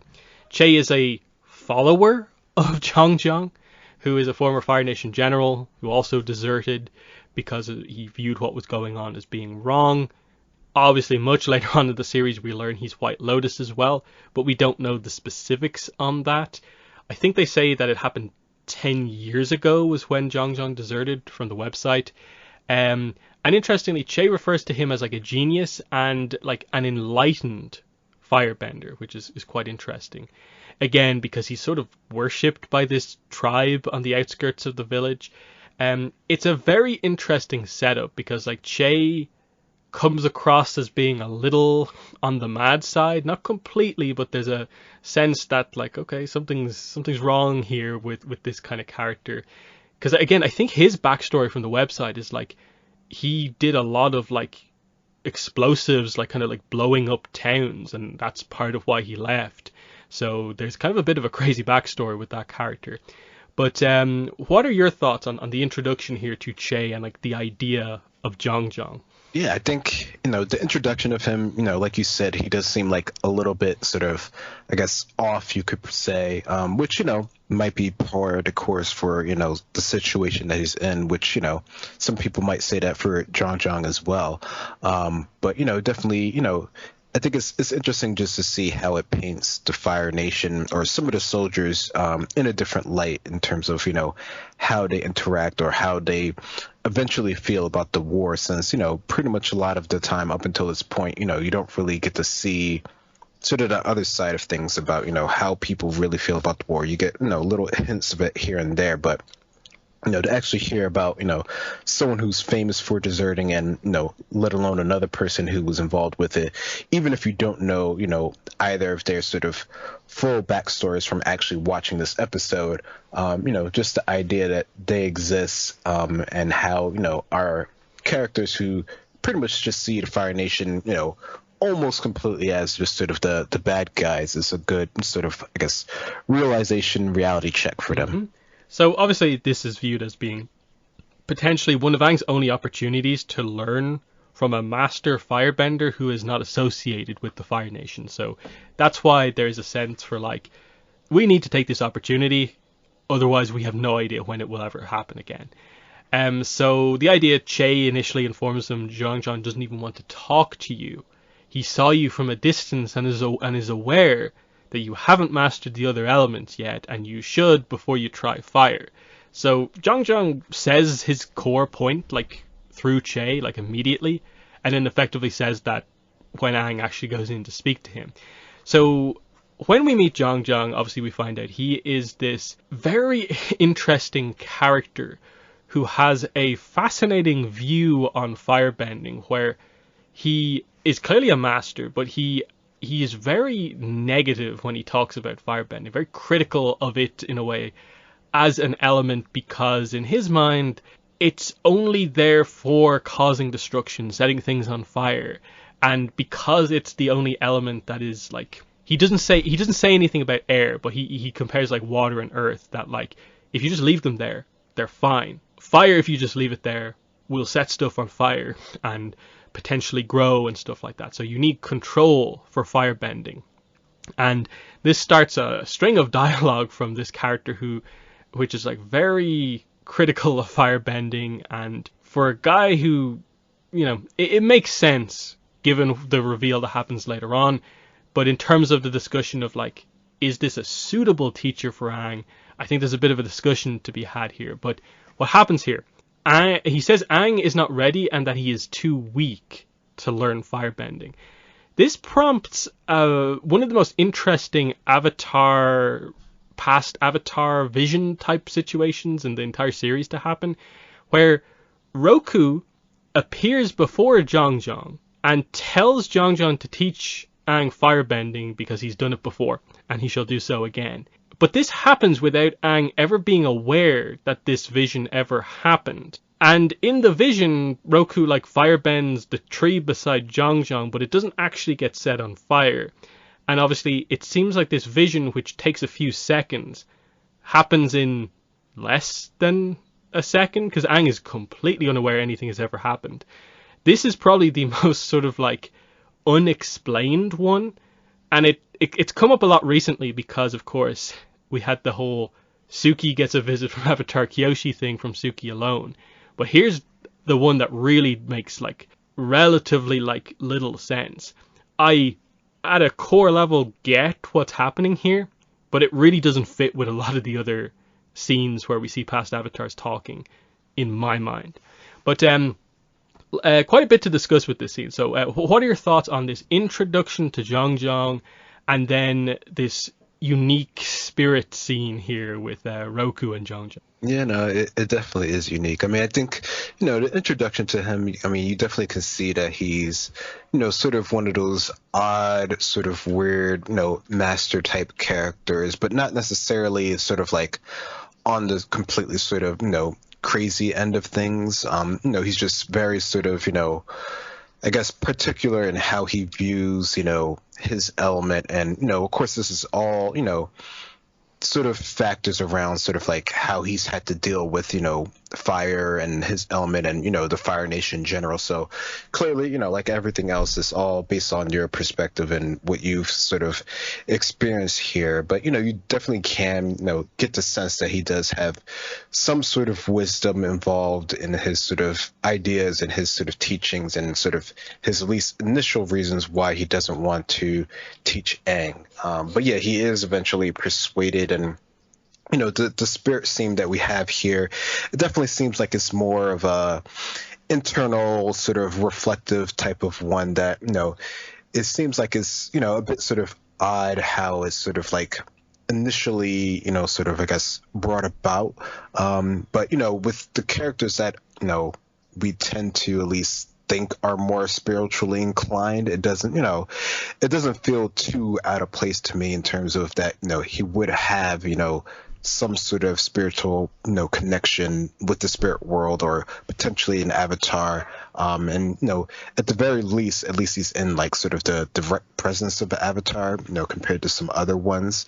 But yeah, it definitely does seem sort of, I guess, a bit odd that Aang has no sort of, I guess, sort of idea that this is going on. But I think, part of the thing they're trying to show you here is that Aang isn't really ready for this sort of aspect of his training. Like, even though we generally consider him, one of the more spiritually sort of like in tune, whether it's just from, being his air affinity or just his personality in general, at this point in the series, which is still pretty on, he still has a lot of maturing to do.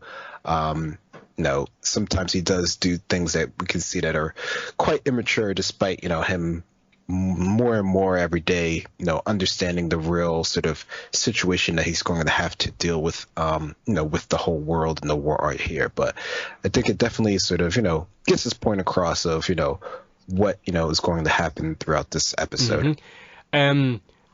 For me, the problem with the spirit scene is, where does the Zhang and Roku scene actually take place? Because it's clearly not in the physical world, otherwise the tree would be on fire, and Aang would know about that.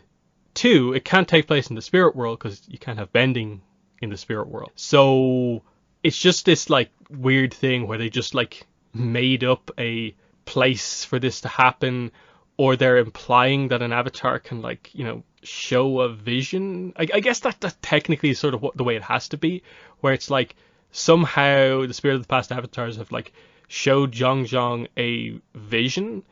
Maybe there's something spiritual going on with all the candles. Maybe the tree is spiritual in some way, because they do say enlightened in relation to Zhang.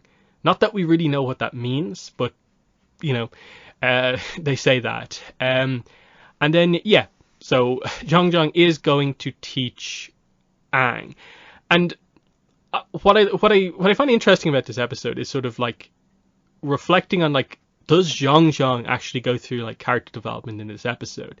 And I think because Roku stands up for Aang and is like, no, teach him, and Zhang says yes, there's definitely a sense that I think Zhang feels that any student he has is just going to go down the same path as Zhao. He is so cautious of not creating another Zhao or anything that resembles Zhao that I think he puts like a level of impatience on anyone who asks him that isn't quite there. Yes, Aang is impatient, but not to this anywhere near the same degree as Zhao.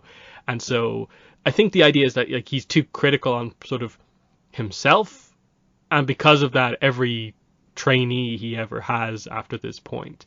And over the course of the episode, I think they do a pretty nice, it's somewhat subtle job of kind of showing that like, oh no, Zhang, you can teach people firebending again. You don't need to be so strict on it, because when you put so much restrictions, you almost force someone to be even more impatient. There's like a balance for him.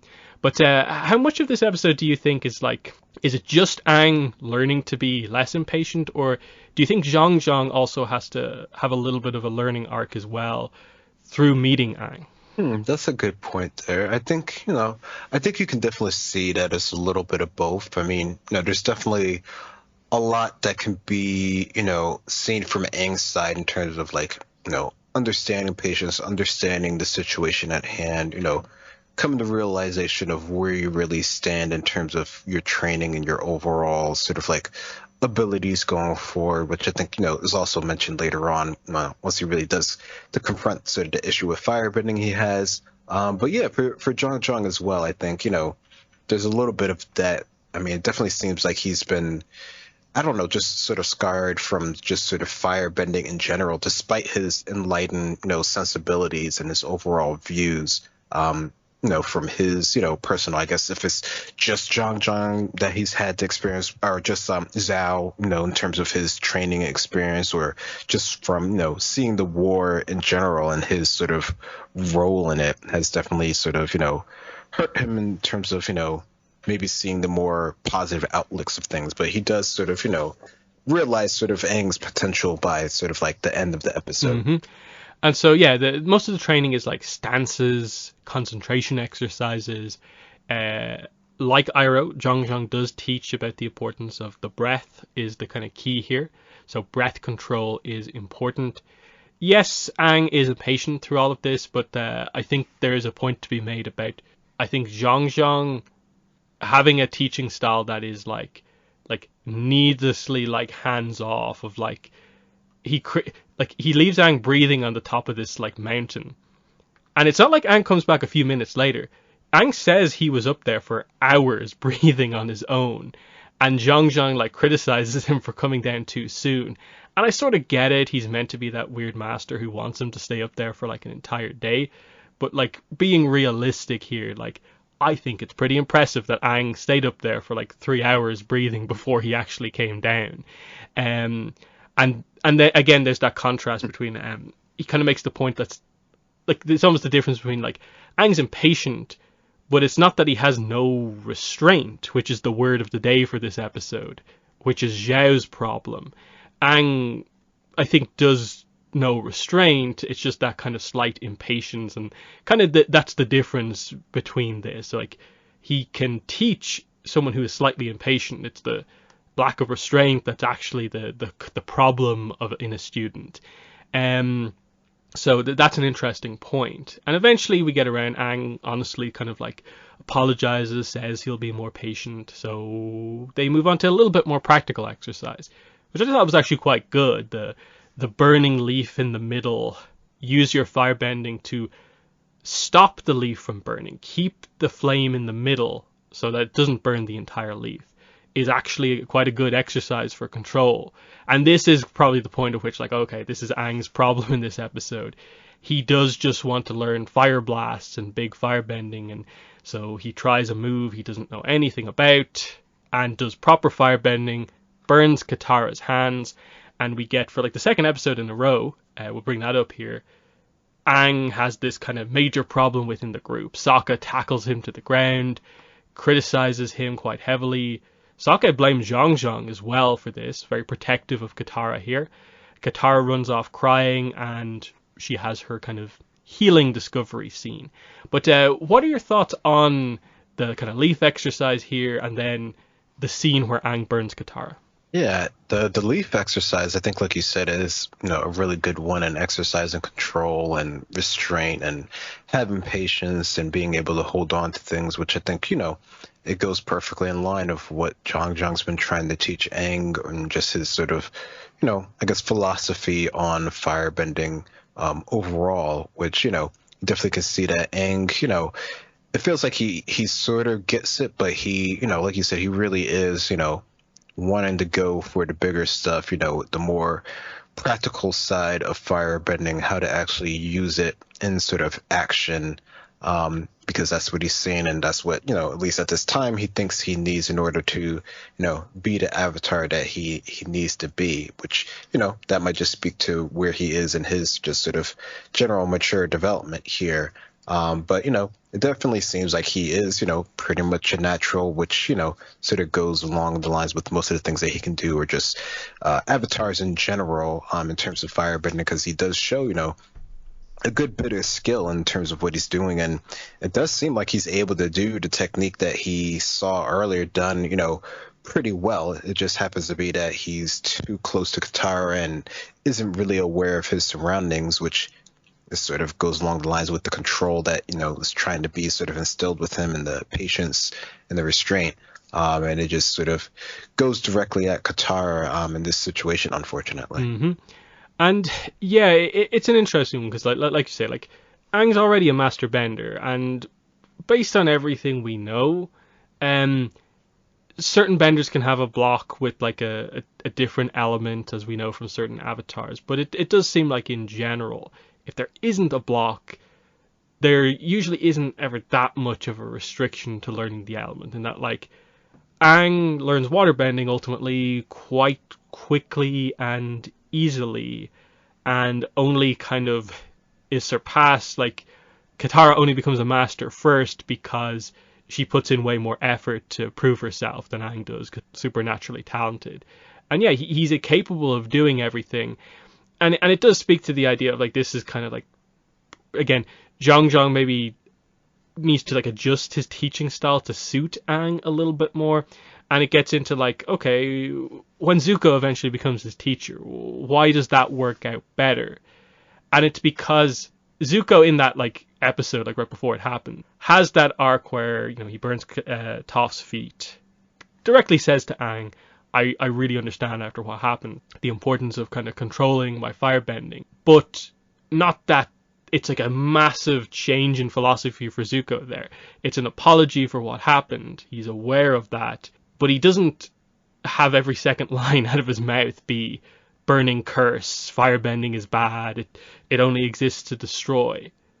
And that's sort of like the kind of problem with Zhang, and that like I wish they had explained a little bit more than just like, is Zhao going the way he went the main reason Zhang has a very negative view on firebending, or is there something more personal there? What's your take on why he is so kind of heavy and harsh about this whole thing, especially when he talks to Katara about the whole healing thing later on? Yeah, it definitely does seem like he's really down on it, which, you know, it's kind of odd considering, you know, he's at the master level, you know, that's as far as we've seen, and he's pretty enlightened with it as far as we can understand from everything we know about him. But his views are like really skewed on the negative, and I don't know, I almost wonder if it is just because of Zhao, because I mean, you know, considering what we consider Zhao's sort of skill level at, you know, it's not like he's like taking over things with his abilities of firebending, but no, he is ambition, and he has, you know, worked up through the ranks of, you know, the Fire Nation to where he currently is. But you know, Zhang wasn't around for all of that, so you know, the stuff that, you know, Zhao might have done using the techniques that he's learned, which it almost doesn't sound like he was with him for that long per se in terms of training. You know, it doesn't seem like that would be the only reason why he has these views on firebending. It almost feels like it's more from just his time in the army, you know, the role that he played that is sort of skewed his views of things, you know, sort of post this, and it's just sort of like a build up over the years that sort of developed this. So I almost might lead it more towards his direct experiences rather than just, you know, stuff that's happened with Zhao. Unless he's had a bunch of trainers or something like that, trainees. Yeah, from the old Nickelodeon website, which is the only extra information on Zhang basically beyond the episodes, it does say that like in the army, Zhang taught firebending to young soldiers, including Zhao. But after many years of watching his students wage war and cause destruction, Zhang began to question what he was teaching his students. This led him to realize the true nature of firebending, to consume and destroy. Zhang felt that his firebending was not a gift, but a burning curse. 10 years ago, he deserted the Fire Nation and vowed never to teach anyone firebending again. So that gets across the idea that it comes from effectively like the war, and I guess the position of the Fire Nation as being the aggressors in the war, and the whole idea that they go in and burn places down. And that's kind of why he views it that way. That I think it's actually quite an interesting line, that he views the true nature of firebending as being to consume and destroy, when we have an episode like in 2 seasons time that will tell us like there is an opposite side to that coin, and that is the Ancient Sun Warriors' way of doing things. And it's interesting that like Zhang in this episode briefly alludes to the sun, but doesn't go too much into it, just mentioning that like the sun kind of represents a balanced form of like firebending kind of heat type thing. So it does seem like it's like Zhao represents the worst of kind of current modern firebending, which is that it is only used to cause destruction for the war, to accomplish all of this bad stuff, and that's why he hates firebending, even though there is another side to it. That's why like I'd love to see Zhang and Iroh talk, to see what that dynamic is like, because they're in the Order of the White Lotus, but they seem like complete opposites in terms of their philosophy on firebending. So what are your thoughts on some of that stuff with Zhang? Yeah, so I mean, for Zhang and his sort of philosophy and sort of, you know, what you're saying there from his like past history and everything, I think, you know, it definitely can see how it can sort of weigh on a person's sort of their, I don't know, I guess their role in the military, their role in terms of how they've, basically skewed, sort of the upbringing of like a generation, right? Because he's had, what seems like a pretty like pivotal role in it. I mean, it's a shame that something like that is something that we don't actually get to see, in action, and we don't really get to understand the full sort of like context of that.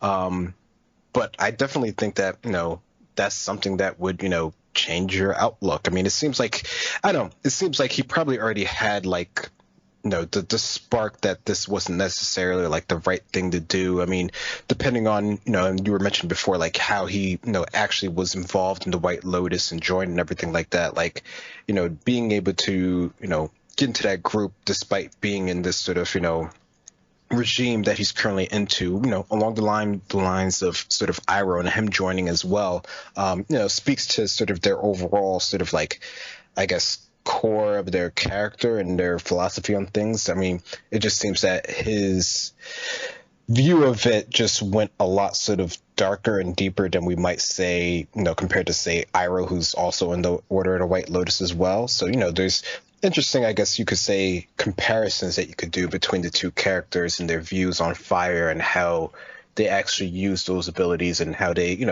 see fit to teach and influence others on their sort of specific viewpoints of firebending and how, it interacts with the world at large.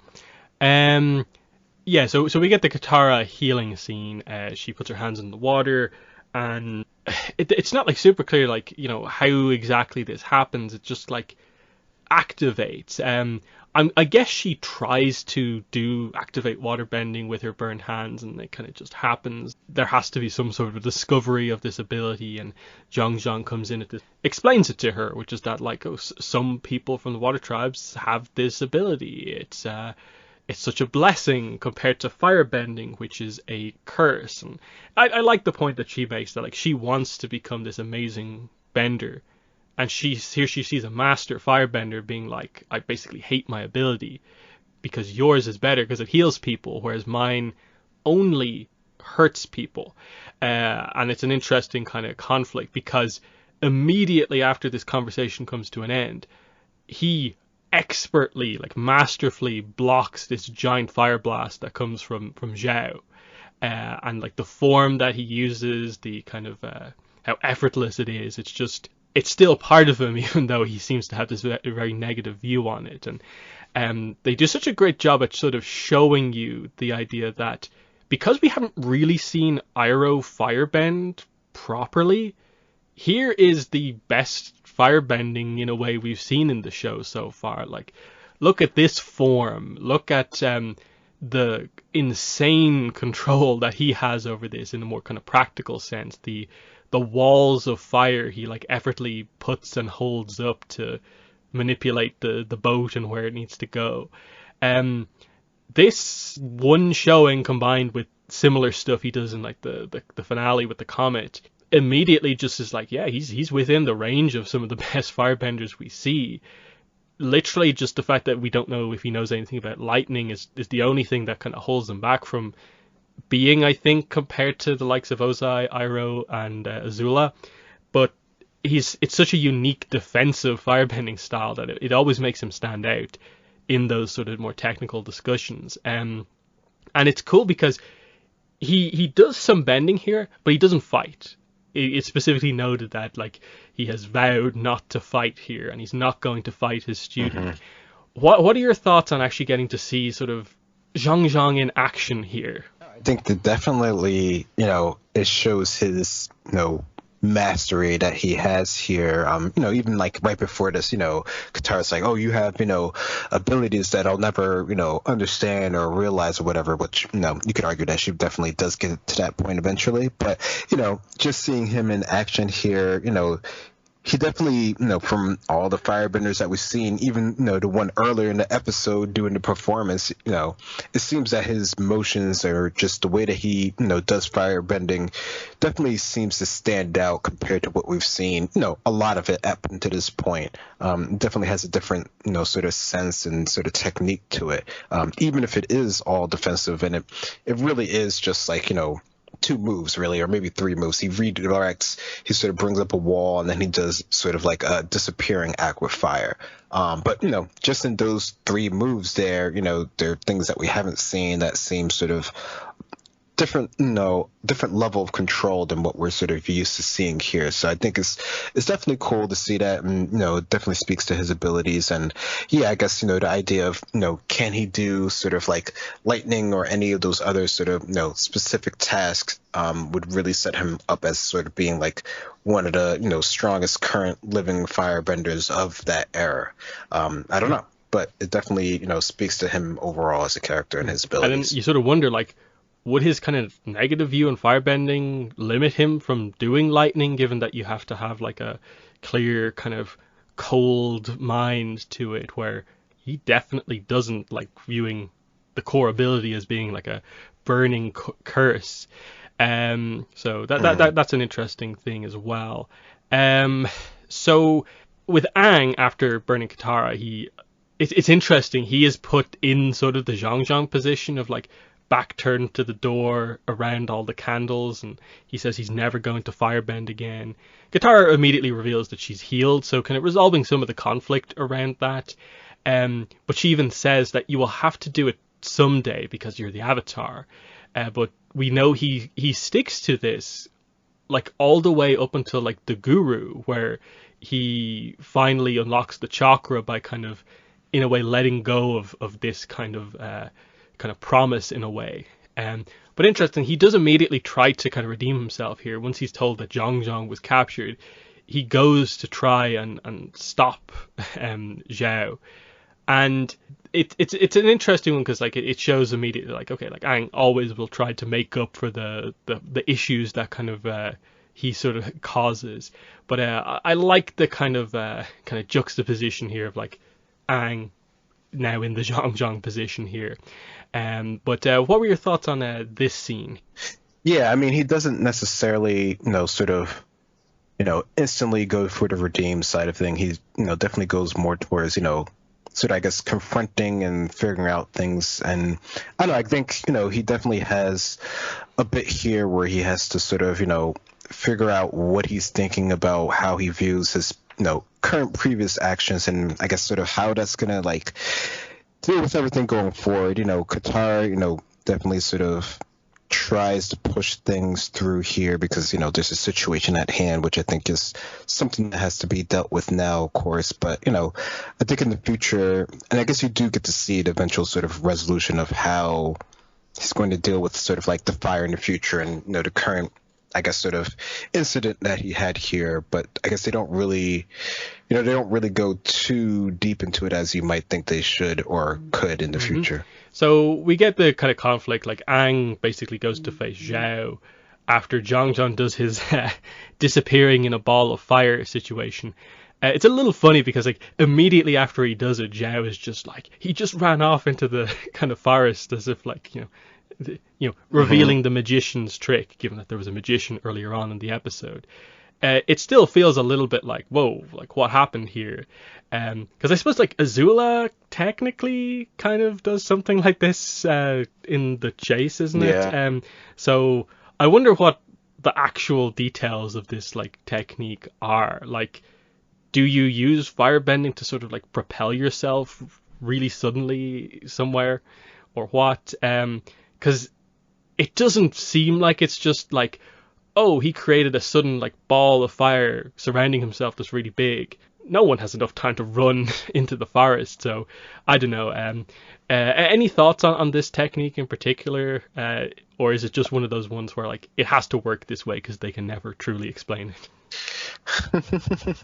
I don't know. I mean, I think it would be cool if they were to try to like explain how it works or whatever. Or, I mean, even if they just say it's like oh, it was just like a misdirection type of thing. I think that would, that would work in terms of like just sort of like trying to sort of like explain it away, like, some, typical sort of like magician trips that, aren't really sort of like, they seem like they're really involved, but they're not really that involved, which, is probably why, Zhao was able to figure it out so quickly or whatever. But yeah, I don't know. I think it definitely is a cool one. It definitely has, some flair to it, which I think is cool for what they're trying to show. And then, yeah, the Aang Zhao fight is literally Zhao relentlessly attacks Aang. Aang just dodges and taunts Zhao the entire time, including saying that, like, Zuko's better than you. So knowing all the right things to say. And Zhao basically just burns down all of his ships. And it's meant to highlight that Aang fought a fight without ever striking or attacking, and that he has full restraint, Zhao has none, and that all power, which is all Zhao isn't really anything. And again, you maybe highlight at this point, Zhao is technically a master firebender, yet what does that mean when Zuko, who just learned the advanced set, can beat him, and Aang can kind of beat him on the battlefield here without ever touching him? It just highlights why no one ever rates Zhao as being anywhere in the top firebenders. He's got good power, but it seems like that's about it. Like he doesn't really even seem to have that many fancy moves. It's just big giant fire streams for the most part. So it's definitely one that shows you like the style of bending that why often when you're having discussions about what the best benders are, you kind of do have to value the characters who have that sort of control and like unique style over just raw power, unless it's like crazy extreme raw power. And that's a good use of Zhao ultimately, that anyone who has any sense of uniqueness to them is ultimately a more skilled fighter than he is. But what are your thoughts on this scene at the end here? Yeah, I mean, you definitely get the sense that he just doesn't have, the presence of mind. He's sort of rage-filled, which is, sort of what they've been going about this whole sort of episode here. And, Aang finally does realize this and is able to use it towards his advantage. But yeah, I think, it's definitely, I think, it stands out for whatever reason, just because of how, the eventual resolution of it and how, Aang's sort of I guess sort of enraged by the end of things that, he even adds, more fuel to the fire of his own sort of destruction that he's had here. Even if it's just, he's not really doing anything too crazy. Like he's just doing, your sort of typical standard blast. Some of them are more enraged, more powerful than others. But like you're saying, without him having any sort of like unique technique or anything that sort of like stands him apart, he doesn't really have any sort of hold on Aang in terms of, actually like, confronting him with any sort of real sense of danger. Like you were just saying, like, Zuko just learning sort of like the basic and advanced set is already on par with him. So clearly, he didn't take a lot from Zhang Zhang or the right sort of things in terms of his firebending techniques and training. Yeah, and that's the kind of main takeaway here, that like this character who is going to be revealed to actually be like quite intelligent with regards to like his planning of like tactics is just not a particularly like intelligent like fighter as such. Like there's such a contrast between like his ambition versus the way he like actually fights himself. It's very interesting. And then yeah, ending the episode with like Katara uses her healing to heal Aang's small burn that he got in the fight. And that's the way they kind of resolve the episode. They just are like, what happened to Zhang Zhang? He disappeared. And he comes back like, 2 seasons later. That's kind of the thing. It's like, you can ultimately, I think, have the core of what happens in this episode happen pretty much at any time before the Guru, basically. So that's maybe what the live action show is maybe considering. We'll see what happens. Hopefully they don't leave Zhang Zhang out, because I think there's some cool stuff, and it's, I think, quite an important part of Zhao's backstory. But that's that. We do have another Avatar episode to go into, and that is 117, the Northern Air Temple. This is such an interesting episode because I would probably say that this is like the episode of Avatar I've watched the least amount of times, because for YouTube, like I end up like watching like certain individual episodes like a lot for specific videos, and I just find I rarely end up referencing or coming across this one that much. It's a pretty good episode. Like there's eventful things that happen in it. There's a little bit of character arc, the setup for stuff that happens much later on in the series. But there's something about it that just I think doesn't quite stick with you. It's a weird one where it's like the whole, I think, spirit of the Airbenders kind of idea feels very much like a one episode thing because they never really come back to it. It's not a factor when they come back to it in the invasion, and like Teo is with the group for a little bit in book 3, but they never focus on him apart from like he says he wants to explore a little bit. So it's really just here to have the Mechanist to explain how they have a engineer basically on the team, and how the Firebenders get a war balloon. Even though there's a giant battle scene at the end, I don't know, there's something about this one that doesn't quite fully come together to be the most memorable episode from the book. I think it probably could have used some Aang flashbacks to what the Northern Air Temple was like a little bit more, rather than just him saying one or two things. Because that's kind of one of the general Avatar maybe complaints, is just that they probably don't reference Aang's past enough, and especially in an episode like this, I feel they could have done just a little bit more with the whole what it means to have the spirit of an airbender, and maybe this is where even flashback for what actually happened with like the Mechanist and some of these incidents that get talked about in this episode, him, the refugees, finding the temple, the Fire Nation coming to create this deal ultimately with them, just little bits and pieces more about it. I just find that in a way the temple is there, but it's surprisingly not that much of the focus, and we mainly remember the temple for like other appearances in like Korra and in the novels and stuff like that, I feel, rather than this episode in particular. Now, part of that is that it feels like there's quite a bit that has to happen in between Avatar and Korra with these people, with the temple. Like, do these people become Air Acolytes? I think is probably the biggest point in all of this. But yeah, there's good stuff in this episode. It's not a bad episode. It's just I just think a lot of the other episodes I find have a little bit more to them than this one. But it's one of those ones where like it has that weird spot where it's like 5th or 6th from bottom of in the episodes on this list, and so is in a weird like position. But in general, what are your thoughts on the Northern Air Temple? Yeah, I think I definitely can understand that idea of it being sort of like an isolated episode that has, bits and pieces of it, similar to the last episode we just reviewed, where there's some things that can stand out, and some of it's more of the fact that these characters do come back in a later episode, and they have an interesting sort of technological reason for being there, so that's a cool aspect of it. But the episode itself, for one that could potentially have a lot more to deal with, airbenders who don't exist in this time except for Aang, it does sort of have surprisingly little about them, which might actually make it more interesting if it did.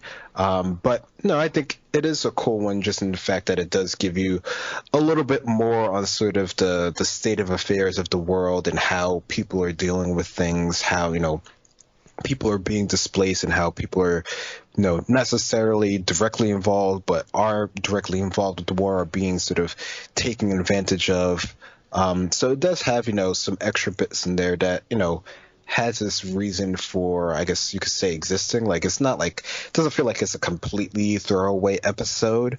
But, there are parts of it that definitely, probably aren't necessarily needed, especially since we don't necessarily know what happened to these characters in the future, like you were saying. Like maybe if we knew, what happened to them, what happens to this temple, how it gets, retaken over, if they become air acolytes, like you're saying, or if they just, leave the temple overall because they just don't want to be air acolytes in that sort of way, which would seem, completely plausible.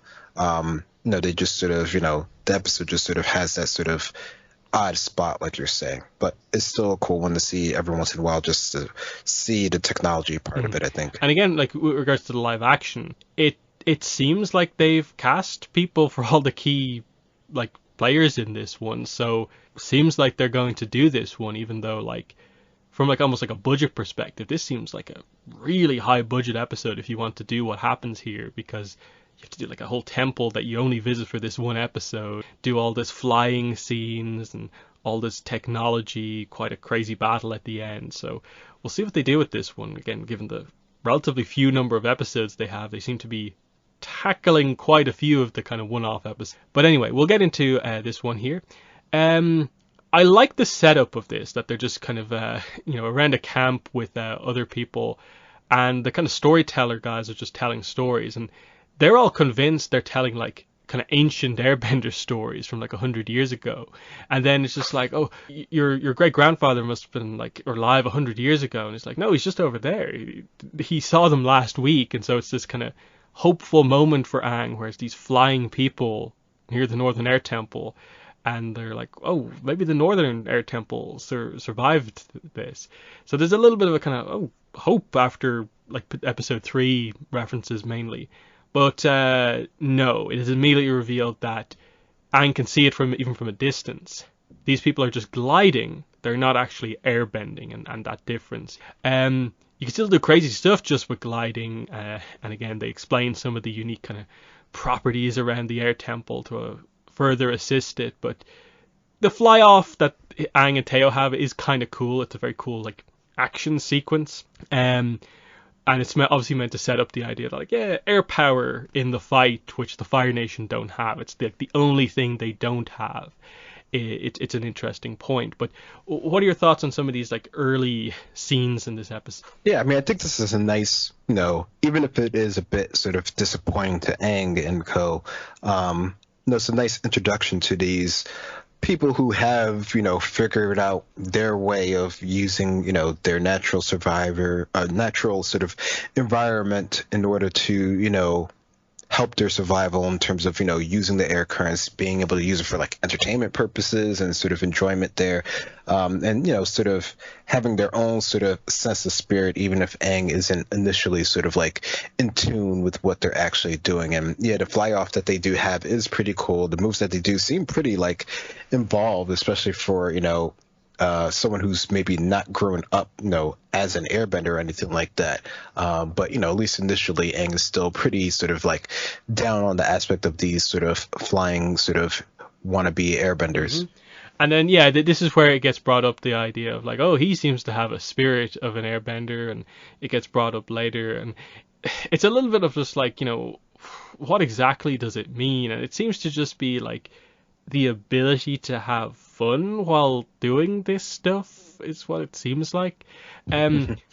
Which it's one of those ones where, like, in concept that sounds really, really good, but it's also a little bit like, wait, what is it? Like, I don't fundamentally get like what Teo has that like Aang is pointing out here, and this is probably where a flashback to explain the airbenders, actual airbender spirit, would have been kind of nice to see, because like we know Aang and like what makes him unique and what makes him a good airbender, and are they just trying to say it's sort of like fun loving and having fun with it? Because otherwise I'm not really kind of sure what the idea is. What was your take on the whole spirit of an airbender, and that's what these people seem to have aspect? Yeah, I think that's that is something to sort of consider there, because initially you might think it's more sort of like, I guess, airbender focus, or like, something that, airbenders actually have because of like the technique and the skills that they have here. But, it turns out later on that that doesn't really seem to be the case. It does seem to seem more along the lines of what you're saying, like the ability to have fun while using the air, or understanding the air, and sort of like a deeper meaning that most people don't really get. So it almost is more along the lines as just being able to sort of like interact with the air in some sort of way that maybe is positive, maybe it's just for utilities purposes, but the fact that you understand it to some degree is sort of like a more playful, positive manner compared to what we eventually see the Fire Nation use it as. Might be more the spirit of understanding air, or just being an airbender in general, which you could say that eventually many characters sort of at least aspire to understand that, like the air acolytes and everyone like that. Yeah, like I think the main scene for Teo, I suppose, is when he, like, I think he's explaining to Katara like the best way to sort of like trust the air for gliding. It's that, like, he says that the wind will carry you. It supports something inside you, something even lighter than air, and that's something that takes over when you fly. So I'm guessing it's just this idea that Aang interprets it, that people like Teo and some of the others, they seem to intrinsically understand like the element of air and what it means to sort of like fly in the same way that an airbender actually does, even though they're not a bender. They get it across, I think, okay. It's not like a terrible kind of arc, but you can tell it's sort of like a one episode kind of little thing that they're trying to do. As for other stuff that happens here, this is where we get introduced to the idea that the temple has been sort of improved with technology, and you get this kind of contrast between this is non-airbenders living here, and so they're using this technology to improve things for themselves, versus the idea that they're destroying like the history of like a people who already are kind of at risk of kind of like falling out of knowledge within history. And so you absolutely understand Aang's kind of anger at what has happened here, because they've really like wrecked the temple. Like there's not a lot of stuff here that's left like fully intact, like at all. Like there's so much stuff just all over the place, and especially the sort of like kind of egregious example of it, of like the Mechanist literally like wrecking ball knocks down a whole section of the temple that Aang is looking at. You could see what they're going for here. Again, I think like an actual flashback to Aang at the Northern Air Temple would help this plot like a little bit if they did something with it. They do a good job, I think, with the Mechanist explaining and like creating a very reasonable situation that Aang can't really disagree with, because of effectively the philosophy of the people, which would be to effectively take in people like these who are refugees. That's what the air nomads have done in the past. We saw that in the Yang Chen book, basically, with the kind of hospital nearby the temple and stuff like that. That's what the air nomads used to do, and so Aang is not going to disagree with this. It's just the point, I think, could have been made like a little bit better. But what are your thoughts on stuff like this, the technology, the introduction of the Mechanist here? Yeah, I mean, I think, the introduction is definitely very jarring for Aang, considering his history and how, like it's been noted before, how, even though for everyone here it's been like 100 years or whatever since, they've seen anybody flying, and, the idea that people are almost myths at this point, for him is very real. So to see this, sort of technology, the pipes, the sort of art murals being destroyed or, sort of pushed away because there's pipes running through them, and then, the kicker with the whole sort of wall being destroyed right in front of him, definitely, it's something that, he's going to have to sort of confront with, and, something that, even after this episode, it's not something that he, is fully sort of on board with. But, it's something that he's, having to deal with everything else that he has to. So, I guess it's interesting just to see his development from that, as far as like a character perspective and maturity level, from his current age. But yeah, it definitely is, sort of seeing that sort of, I guess, initial contrast definitely, it's one of those things that stands out in this episode, despite it, sort of being sort of a small scale thing in somewhat of the grander scheme of Hmm. things. We have a few little things that happen here. We see that the Sokka and the Mechanist immediately begin to get along because they have kind of similar views on things. Um, I suppose have we had previous things that really establish that Sokka is like an inventor or has this aspect to him so far, or is this kind of like the introduction to that? Like he's had ideas and stuff like that, but it's never quite felt like he meets an engineer. He's like he Yeah. should be right up to speed with that sort of stuff. Um, there's maybe a little bit of that like okay, here's a new element to Sokka meeting someone like this. I guess it roughly works. I suppose because like the ultimate thing they do with it is that Sokka sends very crude drawings with no actual like engineering intent apart from like an idea, and the Mechanist actually makes them happen. So I think they roughly explain it that like he's a good general idea type guy rather than super technical, but that's nice. They have the whole hermit crab thing where they do a little bit of the kind of 107 hey bye type thing of like it's not all gone, like the some of the animals are still here. So yeah, they have the animals. I do maybe wish they'd made a comment about like does this mean there are other sky bison and stuff like that, just because you know none of the episodes so far have said anything about like Appa's the last sky bison necessarily, that the genocide as such included that as well. There's little things like that where it's like I don't think that's a criticism of the episode, but it would have been nice if they did that. Um, because the hermit crab is like okay, cool, another animal that we know about here, but also they don't mention anything about lemurs either. So uh, it just highlights that I suppose not everything is gone. What was your take on that? The use of like specifically okay, new air nomad related animal hermit crab here, not the two we know about. Yeah, I mean, I don't know. I mean, I get the idea that they're going for trying to be like, oh, this is the history of the airbenders and their culture and, sort of the keepers of the history. But it also does seem like that's like maybe sort of like a weak connection in terms of, sort of keeping that sort of, idea and that past sort of alive in the moment here because, they are definitely, sort of like, what, how much, how much of that does that really mean towards, sort of the past moment that's happened there versus, actually keeping some of the statues or structures or paintings or murals that actually depict the history sort of alive or, just taking them down in some sort of like records or something along those lines. So I don't know. Part of it does seem a bit sort of odd that they're doing it that way. And no, there is, like you said, there isn't nothing that says that there isn't any sort of, air bisons more out there or anything like that. I mean, it just sort of seems that we're, sort of assuming that. And, Aang does kind of make that reference a couple of times that, me and Momo and, Appa are sort of all that's left of things. But, it's a big world out there.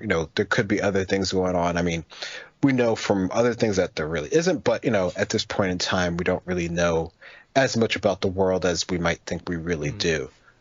So yeah, I mean, it's a nice idea that is part of the culture and part of the history, but I don't know, maybe they could do a bit more. Maybe they could explain something about other air bison or, that there might be more out there, just something along those lines, maybe to sort of instill some additional hope in the situation. Yeah, because it's obviously one of those things where we know that they reveal Bounty Island is where there actually is lemurs and bison left. Is it the only place? We're not really sure, but they have a herd of sky bison since the time of the 100-Year War. That's what's said in that Korra episode. So it's interesting to note that like they literally sort of flew relatively close to this island at one point in the series, but didn't go there. So they were like close to finding it, and we're still waiting for that kind of transition moment between series where they explain where the other bisons kind of come back into it from like the Oogie sort of like perspective. That do they get some from Bounty Island, or do they find others elsewhere? Because they never really reference that, like, oh, like Aang took some bison from here to put back near the air temples at some point, or was there another place? And again, that's one of those things we're waiting for, is like reveal that, because obviously Tenzin at some point has to get Oogie, and is Oogie a Bounty one? I think, this is where we don't know enough about the animals. Beasts of the Four Nations, please come out. It'd be really helpful if we like knew for sure that like Oogie is that sort of new slight alternate like type of sky bison with the slightly different markings like we have in Korra. I'm not really sure. There's a lot that connection type stuff like that could be done. But the remaining part of the episode is like they go into the Northern Air Temple Sanctuary. It's revealed to actually be the secret hiding place of all the Mechanists' Fire Nation weapons and research. So the kind of twist here is that, like, oh, as part of the deal in a way to keep their home as the Northern Air Temple, the Mechanists agree to help make the Fire Nation weaponry. So they do a good job immediately at making it clear that, like, he's not a bad person for doing this, because they're refugees, they finally found a place, they wanted to keep that place, and he had to do things that supported these, the bad nation in all of this. But immediately with Aang, of course, they disagree with War Minister Quinn, and they stop this, which leads to the conflict at the end of the episode. It's an interesting kind of a setup that they have here, that, the Fire Nation, I suppose, are so care so much about technology that they're willing to use talented people regardless of their situation and nation. That clearly the Mechanist is more advanced than a lot of the people they have, which is very interesting to just establish like that. Like, he is actually the core of especially a lot of their recent technology. They obviously had technology that made them successful early in the war, but this is what's keeping them ahead of the game. It's an interesting idea. So what are your thoughts on this as the twist of the episode? The Mechanists deal with the Fire Nation, the introduction of more War Minister Kin. I don't think they ever say his name in dialogue, but that's what his name is. Yeah, no, I mean, the idea that he's behind a lot of it, I mean, that's, I don't know. I mean, you would think that the Fire Nation with, sort of their, I guess, wartime efforts that they have, which, in current history and many things, is what leads towards, technology and advancements, doesn't seem to come directly from their own sort of resources, from their own sort of home islands. They seem to come from this guy here. It's definitely something to sort of like wonder and sort of keep in mind, I guess, in terms of, just, the Fire Nation's development overall. I mean, it seems like that's something that, eventually like balances out and everyone sort of has, the tech by the end of things. But at least in the initial, I guess they could say a lot of their sort of, I guess progress that they've had, their sort of like industrial or pre-industrial revolution that they've had is a lot, in fact, due to this guy here. But, it is interesting just to see that, this is sort of the situation that this community's been put in, and it's sort of like a hard choice that, this, the Mechanicists had to sort of, come to terms with in terms of the way to sort of, survive as this colony without, completely being destroyed here. But, you definitely see that, he understands what he's doing isn't necessarily like the right thing. Like, it's not something that he wants to do, but he didn't really feel that he had any sort of options until, someone with, the ability to give hope came across their laps. Yeah, and I suppose this is where you see like Teo is immediately like very like aggressive towards his father here. He didn't know about this, and in a way that's why I suppose there's that almost like distinction between like the Mechanist doesn't seem to really have the spirit of an airbender in most ways. Maybe like imagination for his inventions to a certain degree, but like Teo feels kind of like an air acolyte basically type thing, but not the Mechanist. It's because he's done these kind of type deals. But anyway, this leads to they prepare for the attack. It's going to be basically air power versus more heavy technology, because they only have like simple like war balloons here, and bombs, none of which are super crazy destructive. So we get introduced to the Fire Nation, what are they called, the Tundra tanks here, which again were made by the Mechanist, so that gives them an advantage to know about that. This is the point of the episode at which you're kind of like, I really wish there was some reference made to like the Air Nomad genocide in terms of how it actually went down. How did the troops get up the mountain in that case? Because even if they had crazy firebending, most troops are not going to be powerful or skilled enough to like fire propel themselves up the mountain and do like crazy stuff, I think.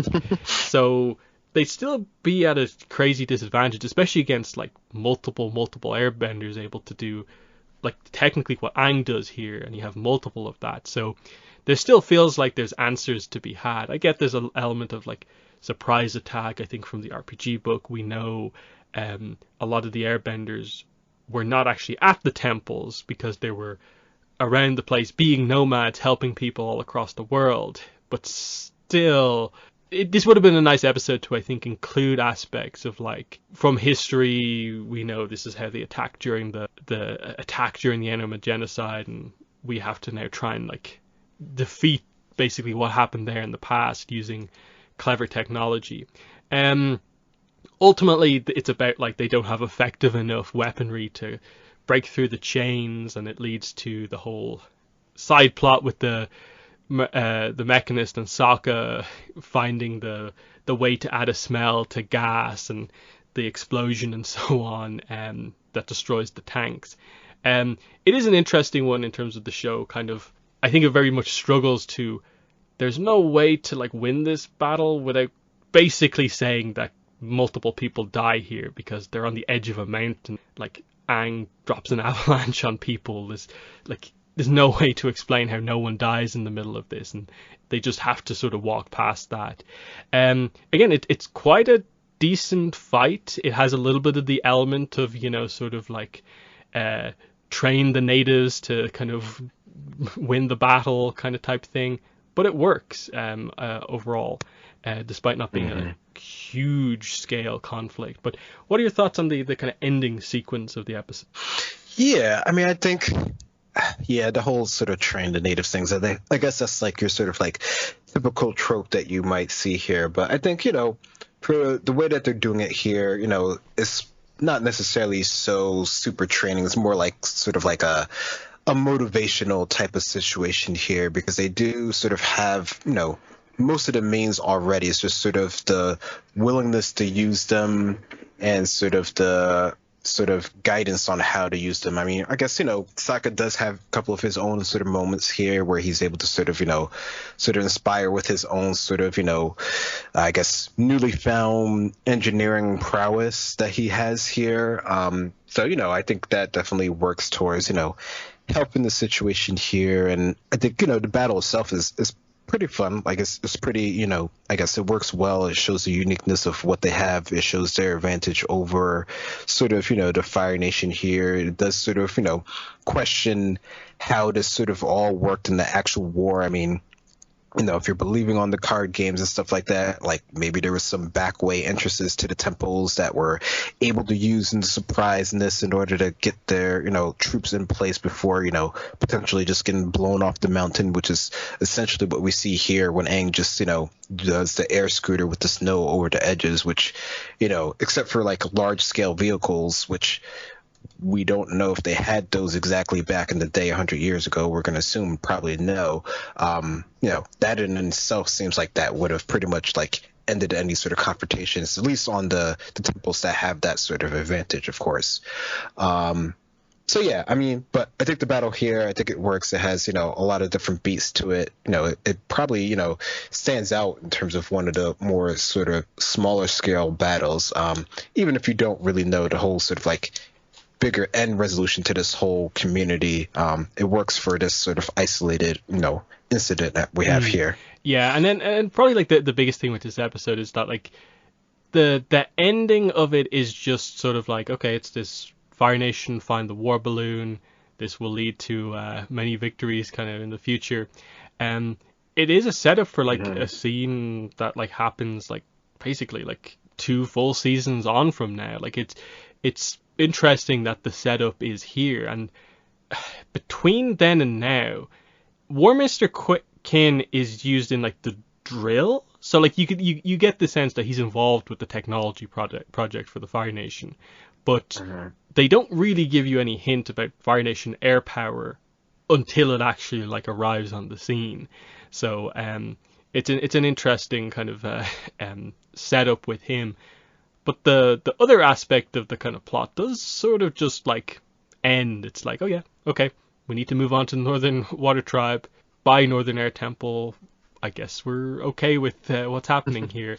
Um, and then we just bring the Mechanists back into things when the kind of invasion happens. So it's still a solid episode overall. But what are your thoughts on that kind of ending scene of like the 2 season ahead of time setup for the war balloon for the Fire Nation? Yeah, no, that is quite a lead in there. I mean, I don't know. I guess it doesn't really bother me. I think, it works out in the end as far as like another interesting technological advancement that they have, that, propels the story forward and shows, another reason why the Fire Nation has at least, some advantage over the other nations, even if, it also doesn't quite work as well in that case. No, it doesn't bother me that much. It does seem, I don't know, a bit sort of early on it maybe, but no, I think for people who pay attention to it, they'll remember it, and it'll be a cool point to sort of come back to and be like, oh yeah, this dude is, all about the technology, and, the Fire Nation in general has that sort of advantage, or thinks they have that sort of advantage over the other nations. Hmm. And so yeah, that is where we end things here. Next rewatch episodes are going to be obviously Korra Book 1 finale, K112 Endgame, and we'll be doing one Avatar episode, and that is 118, The Waterbending Master. That way, we'll do the two finale episodes together in the one after that with like the Book 2 premiere. So I think 2 good episodes for next time out. Endgame is an interesting one because it's like it is very good, but it also kind of highlights like it's the shortest book of Korra, and issues kind of come up because of that more than anything. And then Waterbending Master is a great kind of effectively like the setup, first part of the finale basically. Lots of good stuff going on there. So I'm excited to get into that Northern Water Tribe arc. But yeah, what are your thoughts on the upcoming 2 rewatch episodes? Yeah, I think when you get to those ones, especially near the end and stuff, those, I don't know, they tend to sort of stand out, and the fact that we can sort of see, I guess, sort of, where things are finally coming to a head, is always something that I guess stands out to me. Mm-hmm. And yeah, other than that, I think that brings this podcast to a close. In terms of news that's coming up, like again, we're waiting for shipping stuff with the Legend RPG. The next main kind of comic is Patterns in Time, which is at the end of November, which still feels like quite a long ways away. And that's coming from me, who's like, I read the book like a month and a half ago because I got a review copy. It's felt like an eternity for this book to come out. So we will review that one when it actually does come out. So there's some good stuff in there. But other than that, we're just waiting for announcements. Like I said, the Azula description might come out at some point in the next couple of weeks. Beyond that, we're just waiting for announcements on other stuff, and if anything Avatar Studios will happen, if they'll finally say anything more about the live action show. That's just kind of where we're at. Other than that, like I'd say, Dragon Prince season 4 is coming in like less than a month. That's kind of exciting. But other than that, yeah, that's been episode 253 of the Avatar Online podcast. It's been myself and Greg. Thanks for listening, and bye. Bye bye. Okay.